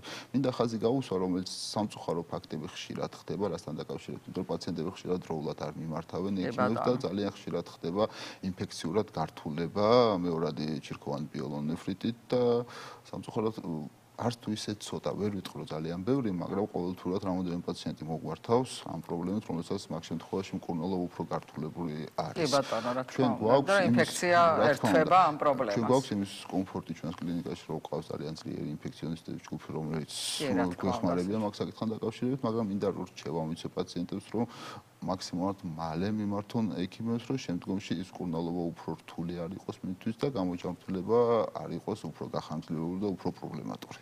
გეთანხმებით აბსოლუტურად, დიდი მადლობა, რა თქმა უნდა, რაც უფრო ადრეულ ეტაპზე მოგვართავს პაციენტი, მით უფრო მინიმალური ჩარევა გვჭირდება ჩვენ, მინიმალური არის თქვათ ის გართულებების რისკი, რომელიც შეიძლება ამ პრობლემას უკავშირდებოდეს და დარწმუნებული ვარ, რომ ჩვენი მაყურებელი ამას გაითვალისწინებს.